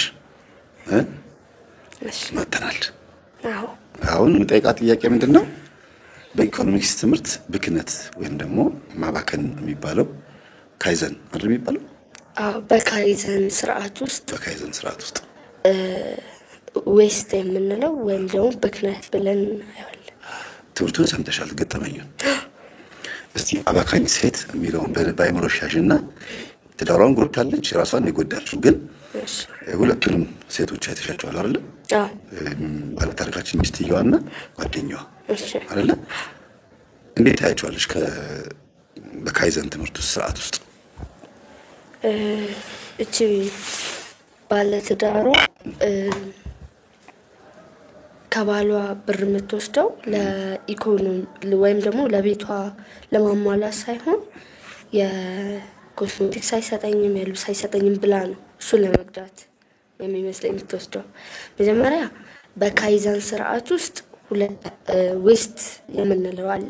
ዌስት ማለት ውጋጅ ማለት ነው፣ ወይም ደግሞ ብክነት፣ ኪሳራ። ዌስት ቀጥታ ቃሉ ውጋጅ ነው ወይም ደግሞ ቆሻሻ እንደማለት ነው። ዌስት የምንለው የማይጠቅም ማለት ነው። ጥቅም የሌላቸው ነገሮች፣ ቫልዩ የማይሰጡ ነገሮች ማለት ነው። እና ዌስት በሁለት ይከፈላል። ኖርማል ውጋጆች፣ ይሄ አሁን ቆሻሻ ቤታችን ያለውን እነሱንና በማርኬቲንግ ወይም ደግሞ በኢኮኖሚ ውስጥ ያለው ዌስት አለ። ዌስት የምንለው በኢኮኖሚ ውስጥ ለምሳሌ አሁን አንድ ፕሮዳክት ቢኖረን እኛ አንድ ምናመርተው ምርት ቢኖር ለአንተ አቅርቢልኝ ያልከኝ ወይም ደግሞ አስረክብኝ ያልከኝ 100 ፕሮዳክት ቢሆን 100 ፍሬ ቢሆን 200 ባመጣልህ ያ ዌስት ይባላል። 100 ዌስት ነው ማለት ነው። ዌስት ማለት ጭማሪ ሆኖ ስለመጣን ያልፈልገውም ስላልኩኝ፣ እዚህ ጋር ግን ብክነት ነው ወይም ደግሞ ትርፍ ነው ማለት ነው። ለኔ ትርፍ ስለሆነ ለኔ አይደለም ዌስት የሚሆነው ለድርጅቱ ነው ዌስት የሚሆነው። ሌላ የሚፈልገው ስለሌለ ነው። አይ እንደዛ ሳይሆን አምርት ከተባል ነው በላይ ነው ያመረት ነው ያ ዌስት ይባላል። ሌላው ደግሞ ኪሳራ፣ መክሰርም አንድ ዌስት ነው፣ አንድ ውጋጅ ነው። አያዋጣም ማለት ነው። እነዚህ ብዙ አይነቶች አሉ እና ለምሳሌ አንድ ድርጅት እንዳልሽው ይሄም ዌስት መሆኑን እንድትነግሪኝ ፈልጌ ነው። አንድ ድርጅት የሆነ ጫማ ወይም የሆነ ብስኩት እያመረተ እያለ ተበላሸበት፣ ማቴሪያሉ ጥሬ ዕቃው ተበላሸ። የተበላሸው ዕቃ ይዛ ይጣላል። እሱ ዌስት ነው? አዎ ዌስት ነው። ምክንያቱም ማምረት በሚገባን ሳይዝ ፕሮዳክቱን ለማምረት የተሰጡትን መስፈርቶች ካላሟላን ዌስት ነው። ሪሳይክል ቢሆንም ቢሆንም ዌስት ነው። በዛ ሰዓት ዌስት ነው። ስለዚህ ይሄ ብክነት የሚባለው ነገር በብዙ ነው የሚተረጎመው ማለት ነው። በኢኮኖሚ አንፃር ወይም ደግሞ በማርኬቲንግ በግብይት አንፃር እንደዚህ እናየዋለን። የምን ሀገር ግብይት ስርዓት ነው ይሄ? የጃፓን ካይዘን ዌስት በእነሱ ሙዳ ይባላል። ሙዳ ቢገርም አስተማሪ ነው። 11ኛ ክፍል እንደዚህ አይነት ትምህርት አለ? ከዘውጉ ከዋናው ቻፕተር ወጥቶ ነው የሚያስተምራችሁ ወይስ ዋናው ቻፕተር? ይሄ አካውንቲንግ ለምትማረው ዩኒቨርሲቲ የምትማረውን ነው አሁን እኛ እየተማርን ያለው። ይገርማል በጣም። ማርኬቲንግ አለ፣ ጆርናሊዝም አለ እና አካውንቲንግ አለ። ማን ነው መምህራችሁ ስሙ? መምህር ያሬድ ይባላል። በዚህ አጋጣሚ በጣም ማመስገን ፈልጋለሁ። የት ትምህርት ቤት? ለም ገጂ ያለው ለም ሁለተኛ ጠየቅኩሽ። በጣም ጥሩ አድርገህ ነጋዴ አድርገህልኛል ልጄ። ቢዝነስ ነው እንደዚህ ያደረገኝ እሱ ነው አይደለ? በጣም አሪፍ። እነዚህ ሚስቶች የባላቸውን ንብረት የራሳቸውን ንብረት እያባከኑ እንደሆነ ነው የተረዳሁት። የራስሽን ንብረት ነው ያባከንሽው ያልኳት እኔ። ትክክል? አዎ። እንዴት? ባለማወቅ ያደረገችው ነገር ነው። ሚስትየዋ ጋር ስንሄድ ባሏን ለመጉዳት ስትል ነው ብዙ ነገሮች ብዙ ገንዘቦችን የተቀበለችው። ልብሷ ተዘረፈ ብለኸኛል። ያ እንዴት ተዘረፈ ማለቴ እሷ እኔ አሁን አጋጣሚ በማከል አንቺን ስለ ኢኮኖሚክስ ወይም ደግሞ ስለ ብክነት ስለማባከን ስለ ብኩን ሴትና ስለ ብኩን ወንድ ለመናገር ብዬ አመጣሁሽ እንጂ ያልጨረስኩት ፓርት አለ። ምንድነው ያ ቅድም የነገርኳችሁ አከራይ ማን ተከራይ ከባልየው ጋር በመኪና ሸኝቶታል ማለት አልኳችሁ። እሱ ነው ቤት ገብቶ ልብሷን ሙሉ ጫጎ ዘርፎ ልብሱን ሸጦ ያንን ገንዘብ ደግሞ አካውንቱ ላይ የባሉ አካውንት ላይ ያስገባው ተናዶባት። ከዛ ለምን ነው እንደዚህ ያረከው ስለው እኔን ለፍቼ ምን ብዬ ያጠራቀምኩትን ገንዘብ ፍቅረኛ የዘርፋኝ ስለጠፋች እንደው በዚህ ከተበቀልኩ ብዬ ነው ብሎ አለኝና በሱ ቤት መበቀሉ ነው። ዞሮ ዞሮ ሚስትየዋ በጣም የምትወዳቸው ልብሶች ቢሆንም የሸጠባት ግን አሁን የቤተሰቡ አንድ አካል ሆኗል። አብሮ እየጸለየ ነው። ሌባም አይደለም ባህሪው ልከኛ ስለሆነ እንጂ ሌባ አይደለም። ራሱ ነው እንዲያው መጥቶ በሉ እንደዚህ ከሆነ እኔ እውነቱን እናገራለሁ ብሎ የተናገረው ማለት ነው። ይሄ ነው እና እስቲ ገንዘቧን ላስቤዛ ብሎ ይሰጣታል። አንዲት ሴት ላስቤዛ የሚሰጣትን ገንዘብ አብቃቅታ ገምቶ ነው የሚሰጣት አይደል? አብቃቅታ ብትኖርበት መኖር ይችላል። መኖር ይችላል። ባይበቃስ? እንደምትጠይቀው አጠያየቋ ነው የሚወሰነው። አሁን እሷ የኮስሞቲክስ አይሰጠኝም የልብስ አይሰጠኝም ብላ ነው የተቀበለችው። ያ የሚያስፈልጋትን ነገር በሙሉ ራሱ አስባ ከዛ ትርፍ ነገር ራሱ እንደዚህ መጥቷል ብላ ብትጠይቀው ራሱ ያስኬዳል። ምናልባት ኃይለኛ ጨቅጫቃ ወይም ደግሞ አልሰጥም ምናምን የሚል ሰው በቃ ይበቃሻል የሚል ሰው ሊሆን ይችላል። እና ይሄን 20 ሺህ ብር እንዴት ነው በወር የምታብቃቀው? አይበቃትም። እንዴት ነው የሚበቃት? ኳሊቲያቸው የቀነሱ ነገሮችን ልትወስድ ትችላለህ። ምን ማለት ነው ኳሊቲ የቀነሰ? ለምሳሌ እኔ ያስኩት 3000 ብር ቢሆን በ3000 ብር 3 ልብስ መግዛት በፈልግ 1,000 ብር በቦታው ሴል 1500 ቢሆን ልብሱ የ1,000 ብር ልብስ ለማግኘት ስል ከዛ ሱቅ ወይም ከዛ ብራንድ ዝቅ ማለት አለብኝ ማለት ነው። የ1,000 ብር ልብስ ለማግኘት ግዴታ ከብራንዱ ወይ ደግሞ ከሱቁ ከቦታው አንዳንድ ጊዜ እኮ ግብይቱ ራሱ ከፍ የሚለው አለ ሌቭል አለው። ኖርማል ማንኛውም ቦታ የምታገኛቸው እቃዎች ከዛ የተመረጡ ቦታዎች የምታገኛቸው እቃዎችና ሃይ በቃ ሁሉም ብራንዱም ፕራይሱም ሁሉም ሃይ የሆነበት ቦታ ደግሞ አለ። ስለዚህ ዝቅ ብላ እኔ ሸምሱ ሱቅ 30 ብር የሚሸጥ አጃክስ ለመግዛት ሄጄ ግን ደግሞ ሱፐርማርኬት ሄጄ 60 ብር መገዛው ከሆነ ይሄ ራሱ አንድ የዋጋ ልዩነት ነው ማለት ነው። ትዳሯን በዚህ መልኩ ልታስተካክል ትችላለች፣ ልትጎዳ ትችላለች። ይሄን ለማብቃቃት ስትል ዝቅ ከብራንዷ ዝቅ ያለበት ቦታ ሆኖ ማግኘት የምትችልበት ቦታ ሄዳ መግዛት ትችላለች። ስለዚህ እቺ ሴት ለቀሚስም ለምንም ለኮስሞቲክስ ምናምን የሚለውን ነገር ትታ ገጠመኝ ላይ ሴት ማለት ነው። ጤፍም ልግዛ ስትል ጤፉ ስለማይበቃት በቆሎ እየጨመረችበት አይደለ? የሆነ ነገር እየጨመረችበት እንጀራው እጅ ላይ ፍትፍት የሚልም እንዲሆን እያደረገች እንደገና ሌሎችንም የሚበሉ ነገሮችንም ሽሮውንም ምኑንም በርበሬውንም እንደ ነገሩ ረከስ ያደርጋ ትገዛለች። እና ያንን ነገር በማድረጓ ገንዘቡ ለወር እንዲበቃ ልታረግ ትችላለች። ግን ተቸግራ ነው የምታረገው። እንዲህ አይነት ሴት ምን አይነት ሴት ነች? አጠይቅኝ ስላላት ይመስለኛል የምታደርገው ነገር። ምክንያቱም ለክፋት አስባ ቢሆን በደንብ ጨምራ ተነግረው ነበር እንዲህ ያስፈልገኛል ብላ። አጠይቅኝ ስላለ ግን መጠየቅ ስለማትፈልግ ወይም ስለምትፈራ ወይም ሁኔታው ማያሰጥ ከሆነ እንዲህ ልታደርግ ትችላለች። የሚቀርብለት ሽሮ የሚቀርብለት ምግብ ደግሞ ውሃው ይላል አይጣፍጠውም። በቃ ልክ እሷ ብራንዱን ስላወረደችው ጥሩ ነገር አይቀርብም። ምንድነው ይሄ ምናምን ብሎ ወደዛ ግልኝ አይጣፍጥም ምናምን ብሎ ሊል ይችላል። የዛ ሰዓት መናገር ትችላለች። ምን ትለዋለች? የዛ ሰዓት ይሄ እንገዛውት ይሄ አልጣፈጠ የወረደ የሽሮ እንትን ስለገዛኝ ነው ብላ ትላለች። በተዘዋዋሪ መንገድ ዞሮ ማስረዳት አይቀርም እንዲያደርግ። በምን አሳየችው መጨመር እንዳለበት? በድርጊቱ ወይም በሚበላው ነገር ማለት ነው። በነገራችን ላይ ይሄንን ያቀረብኩት እንደዚህ አይነት ሴቶች አሉ። ምን ያደርጋሉ? ብር አልሰጥ የሚል ሰው ካለና ቤት ሲመጣ ደግሞ አልጣፍጥ ካለው ጨምራ እንዴት አለ ጨምራ ነው የሚሰጥህ። አልጣፍጠው ነገር ስታመጣ ነው የሚሰጥህ ይባላል። ግን አንዳንድ ጊዜ ደግሞ ጠጥቶ ሰክሮ ምናምን ገንዘብ የሚያጠፋ ባል ደግሞ አለ። በዚህ ምክንያት ቤት ውስጥ ምንም ሳንቲም የማይሰጥ ከሆነ አሁንም ወጪ የሚያወጣ አሁንም ለቁማር ለምናምን ለመጠጥ ለተለያዩ ለሌላ ነገሮች እያወጣ ለቤቱ ግን ምንም አይነት ሳንቲም የማያወጣ ከሆነ ያው የሚቀርበው የሽሮ ብጥብጥና ሞቅ ያለ ውሃ ያው ሻይ ቅጠል ቀላ ያለ ሻይ ቀላ ያለበት ብን ያለበት እንደዛ ነገር ያጋጥመዋል። ኢኮኖሚካሊ ግን ገንዘባቸውን የሚያባክኑ ሰዎች በሁለት መንገድ ይከፈላሉ። አንደኛ እኔ እንደምራዳው ከሆነ እንደ ኢኮኖሚክስ እንግዲህ ትገመግምኛለሽ። ገንዘባቸውን የሚያባክኑ ሰዎች በሁለት ይከፈላሉ። አንደኛ ለደስታቸው ለስሜታቸው ደስ ያላቸው ነገር ካወጡ በኋላ እንዴ ያለቀ እኮ ብለው ማለቁን ድንገት ነው የሚያዩት፣ ማያልቅ ይመስላቸዋል።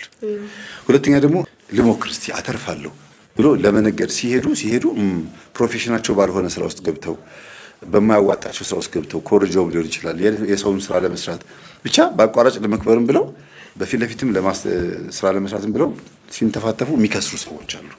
ሁለቱም ግን እያባከኑ ነው። በማርኬቲንግ ማኔጅመንት ውስጥ ይሄ ያልከው የመጀመሪያው ለፍላጎታቸው ብቻ ነው፣ ፍላጎታቸውን ስለሚፈልጉ ነው ብክነት። ይሄ ከከስተመር አንፃር ነው የምትለው። ያኛው ግን ከሻጭም አንፃር ነው፣ ከሴልሰርም አንፃር ነው፣ ከሴልስም ነው አንፃር ነው። ይሄኛው ግን ከስተመር ነው፣ ራሳቸው ናቸው ፈልገው ፍላጎታቸውን ለማሟላት ሲሉ የፈለጉበት ቦታ ሄደው የሚፈልጉትን ገዝተው ይባክናሉ። ይሄ ከማርኬቲንግ ጋር አያገናኙም። ግን ከስተመሩ የሚፈልገውን ፍላጎት ካወቅ ቢዝነስን አንተ በጎን በኩል ታጧጥፍ ትችላለህ። አንተ ብርድ እንዳይመታ የሚያስፈልግ ወፍራም ጃኬት ከሆነ አንተ የምትፈልገውን ለማሟላት አንተ እንደምትፈልገው ከሰራውኝ እኔ ትርፋማ ልሆን እችላለሁ። የኔ ፕራይስ ግን ለአንተ ያወጣሁት ፕራይስ ሃይ ከሆነ አንተ እሱን ዝም ብለህ ከገዛኸኝ ያ ብክነት ነው ለአንተ፣ ለእኔ ደግሞ ትርፍ ነው። እንዳመጣጡ ይለያያል ማለት ከከስተመሩ አንፃር። ያኛው ግን ሻጭ ነው ራሱ ካምፓኒ ሊኖር ይችላል። ሁለተኛው ላይ ያልከው ደግሞ ይለፋል ይሰራል፣ ግን ደግሞ አያተርፍም ወይም ኪሳራ ያጋጠማል። በማርኬቲንግ ውስጥ ሴልስ አስተማሪያችን ምን ይላል? ይስሐቅ ይባላል አስተማሪያችን ለብቻ ማለት ነው።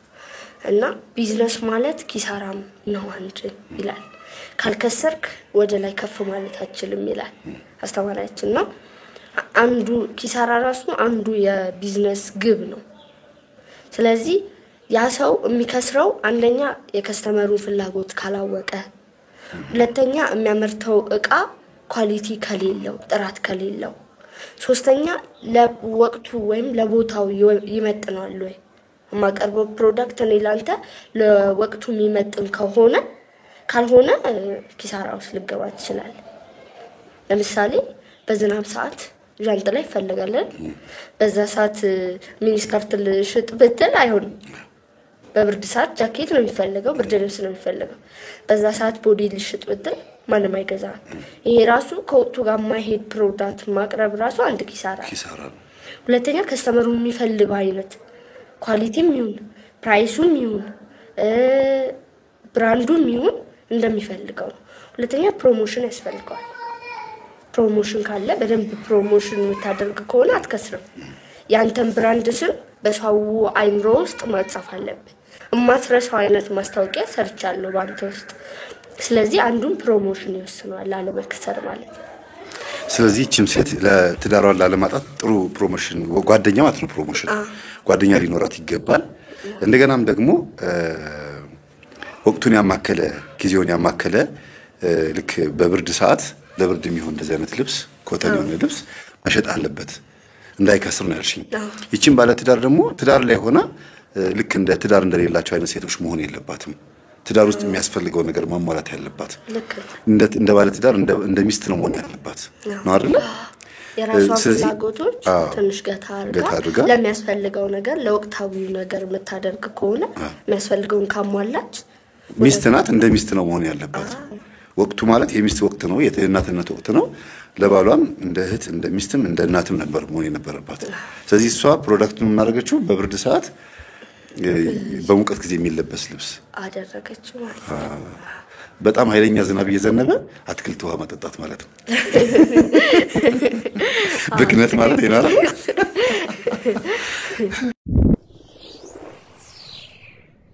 ሀብታምም ሆኖ የሚፋቱ አሉ፣ ድሃም ሆኖ የሚፋቱ አሉ። ጉዳዩ ፍቺ የሀብትና የድህነት አይደለም ማለት ነው። በሁሉም ውስጥ ፍቺ ካለ የሰው ልጅ አስተሳሰቡ ምንድን ነው? ያለመስማማት ጉዳይ ነው። ምንድን ነው ማያስማማቸው? ድሃ ሆኖ ገንዘብን ኢኮኖሚካሊ ቆጥቦ መኖር ይቻላል? ይቻላል። ሀብታም ሆኖ ገንዘብ እያላቸው ስለመቆጠብ አንድ ቀን አስበው የማያውቁ ሰዎችም ይፋታሉ። ምን የሚያጣላቸው? አለመግባባት። የሚስትየው ፍላጎትና የባልየው ፍላጎት አንድ ካልሆነ እሱም ሊያፋታቸው ይችላል። ሀብታሟም ገንዘብ አይሰጠኝም ነው የምትለው፣ ድሃውም ደግሞ ገንዘብ አይሰጠኝም ነው የምትለው። ሁለቱም በገንዘብ ምክንያት ተፋቱ እና በቃ ሁለቱንም ፍቺ የሚፈጽመው ደግሞ አንድ ድርጅት ነው ተፋቱ ብሎ የሚያፋታቸው። እና እንዴት ነው ይሄ ነገር የሚሆነው? እንዴት ነው የሚታረቀው? ማለት ልክ አሁን አንዳንድ ሴቶች ወይም በሚዲያ እንደምናየው ከባላቸው ተፋተው ግማሹን ገንዘብ ይወስዳሉ ከሀብታሙ። እሱንም አስባ ሊሆን ይችላል። ገንዘብ ለመውሰድ በፍቺ ምክንያቱም ገንዘብ እንደሚገኝ ስለምታስብ የሚሰጣትን አሁን የምታገኘውን ሳይሆን ትልቁን ነገር አስባ ወይም ደግሞ ብዙ ነገር ማግኘት ፈልጋል ብዙ ገንዘብ ብላ እሱም ሊሆን ይችላል አታ ሳይሆን ከአቅሟ በላይ ስለምትፈልግ ይሆናል እቺኛዋ ግን ደሃዋ ግን ከሚሰጣት ጋር አልመጣጣም ከፍላጎቷ ጋር አልመጣጣም ብሎ ይሆናል እሱም ያመጣላ ገንዘብ እንግዲህ እኔ እንደኔ አንቺ እንደተናገርሽው ምንደግፈው መጨረሻ ላይ ያልሽው ነው ደሃዋ ብትፈታውም ምንም እንደሌለው ስለምታውቅ ቢያንስ ለልጆች ተቆራጭ አድርግ ነው የምትለው ምንም በስሙ ንብረት ከሌለ ማለት ነው ሀብታሟ ግን ከተፋታችሁ ብዙ ንብረት እንደምታገኝ ታውቃለች ሀብታም ባል ያገባች ሚስት ስትፋታው በቀላሉ አይደለም የምትፋታው ብዙ ነገር ዋጋ ከፍሎ ነው የሚፋታው ስለዚህ ፍቺ የሚያስፈራው የትኞቹ ላይ ነው ሀብታሙ ላይ ነው ሀብታሙ ፍቺ ይፈራል ስለዚህ ችሎታ አግሶ ቢቀመጠው ግዴታ ለንብረቱ ሲል ሊቆይ ይችላል ንብረቱ እንዳያጣ ሚስቱን ችሏት ይቀመጣል ማለት ነው አዎ እንግዲህ እንደዛ ነው የትኛው ይበልጣል ሰላም ፈቶ ሰላሙን ማግኘት ወይስ አብሯት ተቀምጦ ንብረቱን ይዞ ከንብረቱ ጋር መፋጠጥ እኔ ግን ፈቶ ሰላም ባገኝ ይሻላል ምክንያቱም ለገንዘብ ብሎ ሰላሙ ማጣት የለበትም ምንም ያክል ውስጥ ሰላም ነው መጀመሪያ የሚያስፈልገው አብረው ትዳር ላይ ሆነው ይቅርታ እያላትም አብረው እየኖሩ ነገር ምናልባት ልንታረቅ እንችላለን ሰላም ሊመጣ ይችላል ብሎ ቢያስብስ እንዴ እሷ ታርጌት ያደረገችው ገንዘቡን እኮ ነው ንብረቱን ስለሆነ አትቀየርም ስለዚህ አይደለም አትቀየርም ምክንያቱም በቃ አንዴ ታርጌት ያደረገችው ገንዘብና ገንዘብ ነው ተፋትቼ መውሰድ አለብኝ ምክንያቱም የምታስበው ለመስማማት አይደለም አንዴ ታርጌት ታርጋለች ለመፋታት ማለት ነው ስላረገች ዝም ብላ ብትቆይለትም ሀብታን እያሰበች ከዚህ አሁን ይሄን ብካፈል ያለሽ ነው እንጂ ተስማምቼ ልጆች ወልጄ ከሱ ጋር ቀጥላለሁ ብላ ታስብም ቢያስ የትዳር ኢኮኖሚክስ እንግዲህ ትልቁ ጉዳይ የትዳር ላይ ኢኮኖሚክስ የሚባለው ትምህርት ይግባ ቢባል እንኳን ሚስት ኢኮኖሚክስ ትምህርት ብትማር ምናልባት የባልን ንብረት ሴቭ ማድረግ አቅም ይኖራታል ብዬ ታስቢያለሽ ይኖራታል ግን ዳስተሳሰቧ ይወሰናል ሴት ይለያያል እኔ የማስበውና ሌላ ሴት የምታስበው ይለያያል እሺ ገባ ለማቦጥቦጥ ከመጣች ምንም ያክል ኢኮኖሚክስ ታስተምራት ለሷ ጉዳይ አይደለም እንደውም ለራሷ ተጠቀምበታለች ኢኮኖሚክስ ትምህርቱ አዎ ለራሷ እንዲባረከው እንደዚህ ወስድ ልትል ትችላለች ምክንያቱም በቃ ስራዬ ብላ የመጣችው የሱን ንብረት ለመውሰድ ለመካፈል ስለዚህ መማር የለበት ለመኖርና ትዳሯን ለመቀጠል ከሆነ ልትስማማበት ትችላለች ለዚህ ልክ የምታስተምረው እንዳቀባበሏ ነው ስለዚህ መማር የለባት ኢኮኖሚክስ ተማር አታውቅም እንዳትፋታ አይ ሳትፋታም እኮ እንትን ሳትማርም እኮ እንትን እያለች ምትወደው ባሏን ትዳሯ ላይ ነች ያለችው ኢኮኖሚክስ ትምህርት ብትማር አባካይ ባል ቢኖራት ቅድም አሁን ገጣሚው ላይ እንደሰማሽው አምጣ የምትለው የነበረው ለተንኮል ነው እቺ ግን ለተንኮል ሳይሆን እንበልና ለምሳሌ ይሄ ባለቤቴ በቃ ጠጪ ነው አጫሽ ነው አባካይ ነው ለሴት ገንዘቡን እየዘራ ነው ስለዚህ በሲስተም ልቀበለውና ገንዘብ ሴቭ ላድርግ ብላ እየተቀበለች አካውንት ላይ ምን ታስቀምጥ ብትሆን እሷ አሪፍ ነገር ነው ኢኮኖሚክስ አልጠቀማትም ይጠቅማታል ግን ልክ እንደሷ ደግሞ ያልሆነች ሴት አለች ገባ አንድ ባህሪ የላትም ወይም ደግሞ አንዷ ሴት ለማስተዳደር ከሆነ የገባችው ትዳር ውስጥ አንዷ ሴት ደግሞ ለመጉዳት ይሆናል ለመጉዳት ብላ የገባችው ሴት ግን መቀየር አትችልም ምክንያቱም መጀመሪያም ልጉዳ ብላ ነው የገባችው እንጂ ትዳር ብዬ ለያዝ ብላ አይደለም ልጆችን ልውለድ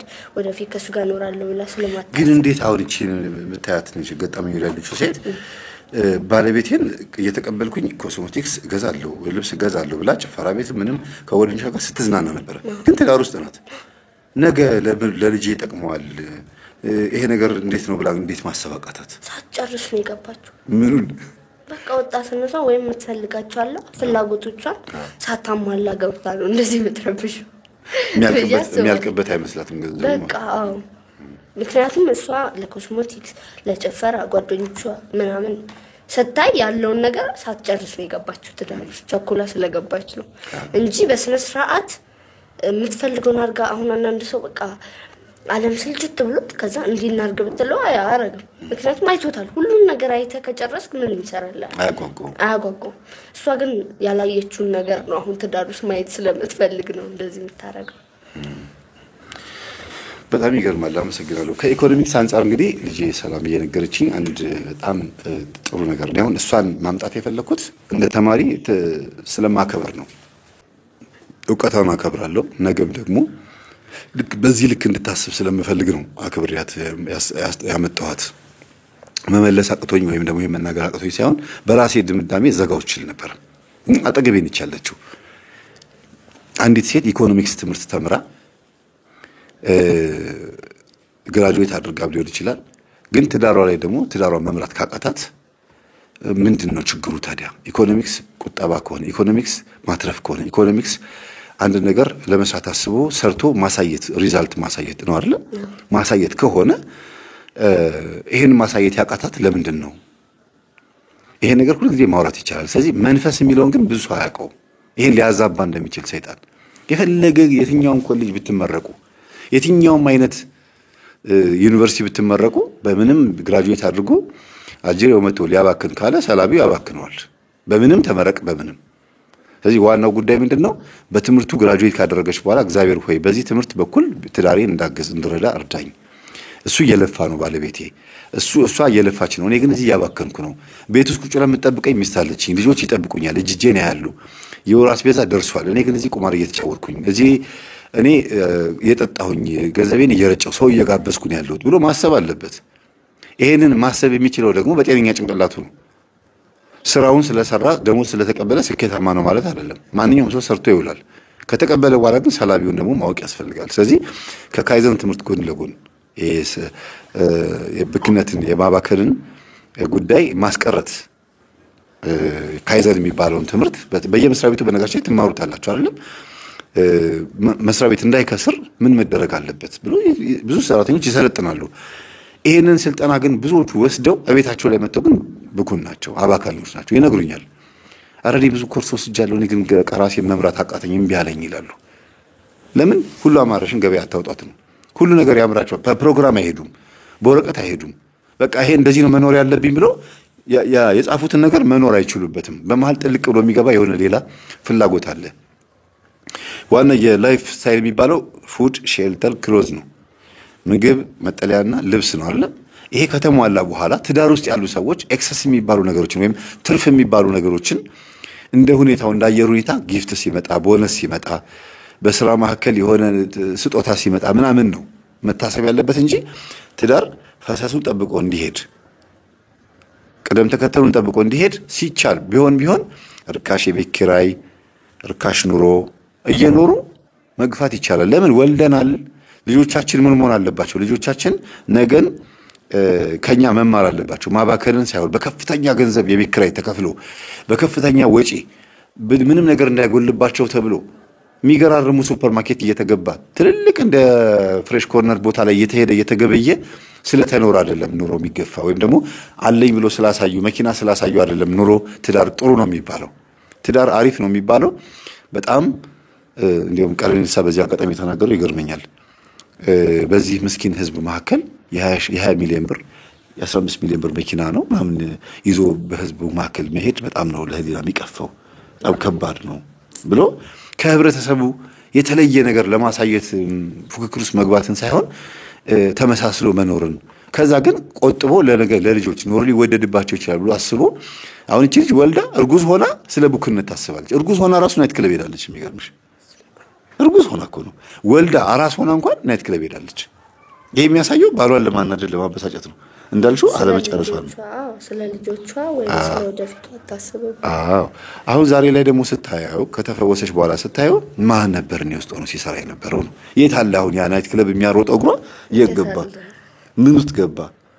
ባሏን ሊበቀል የሚፈልገው መንፈስ ተጋለጠ ታወቀ ማለት ነውና ብዙ ጊዜ እውነት ቤተሰቦቼ ብዙ ጊዜ ጥንቃቄ ማድረግ ያለብን አብሮን ከደሞዛችን ጋር አብሮ ብራችንን የሚመለከትብን ሁሉ ደሞዛችን የሚያይብን ጠላት እንዳለ ማሰብ አለብን። ብኩን የሆነ መንፈስ የተቀበልነውን ደሞዝ የሚያይብን አለ። ይሄ መጽሐፍ ቅዱስ ውስጥ አለ። ጌታችን ኢየሱስ ክርስቶስ ምን ይላል? አንድ የወይን እርሻ ባለቤት የድርጅት ባለቤት ብላችሁ አስቡት።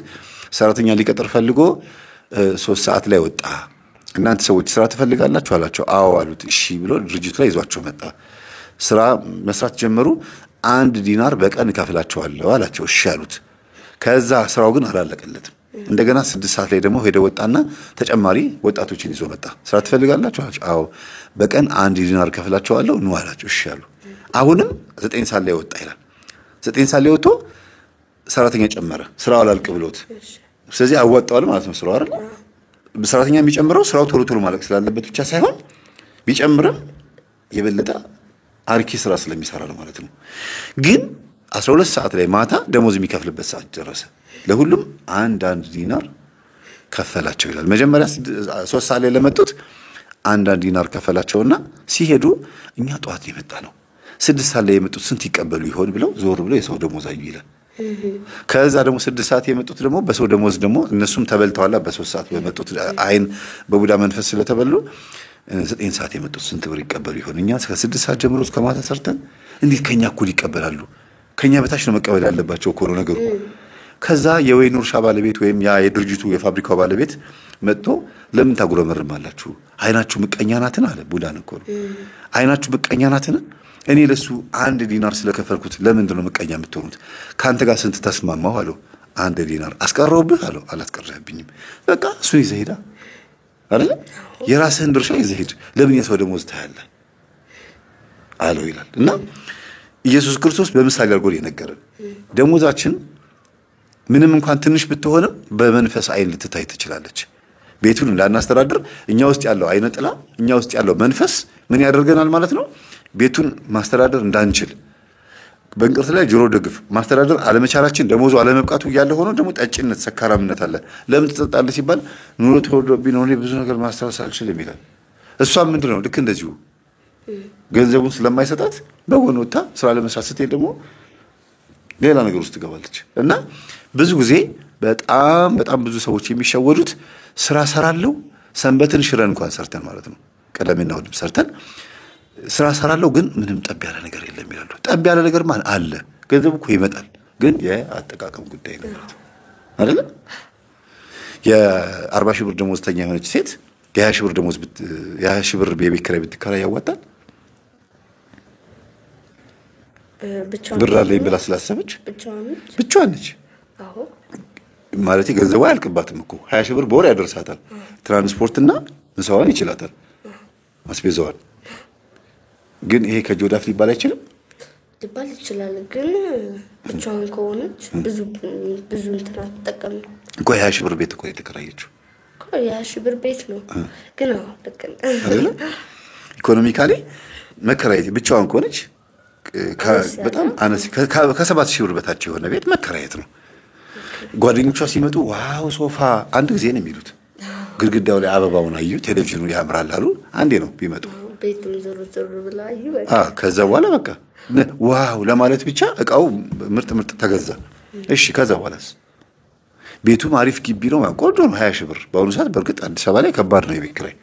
የትም ሀገር ያሉ ሰዎች ያላችሁ ሰዎች ነው የምናገረውና 40 ሺህ ብር ደሞዝተኛ ስለሆነች ወይም የ20 ሺህ ብር ደሞዝተኛ ስለሆነች ስላላት አይደለም ከፍተኛ የቤት ኪራይ መክፈል ያለባትና ጾም ሲሆን በየአይነቱ ምግብ በዝቶ የሚገራርም ምግብ ስላለ ምናምን እንደዚህ የሆነ በቃ ስላለን አይደለም መግዛት ያለብን። እንዲያውም ስላለን ምን ማድረግ አለብን? መጠንቀቅ ነው ያለብን ያስባል። ነገር ማሰብ አለ። በቃ ነገር ማሰብ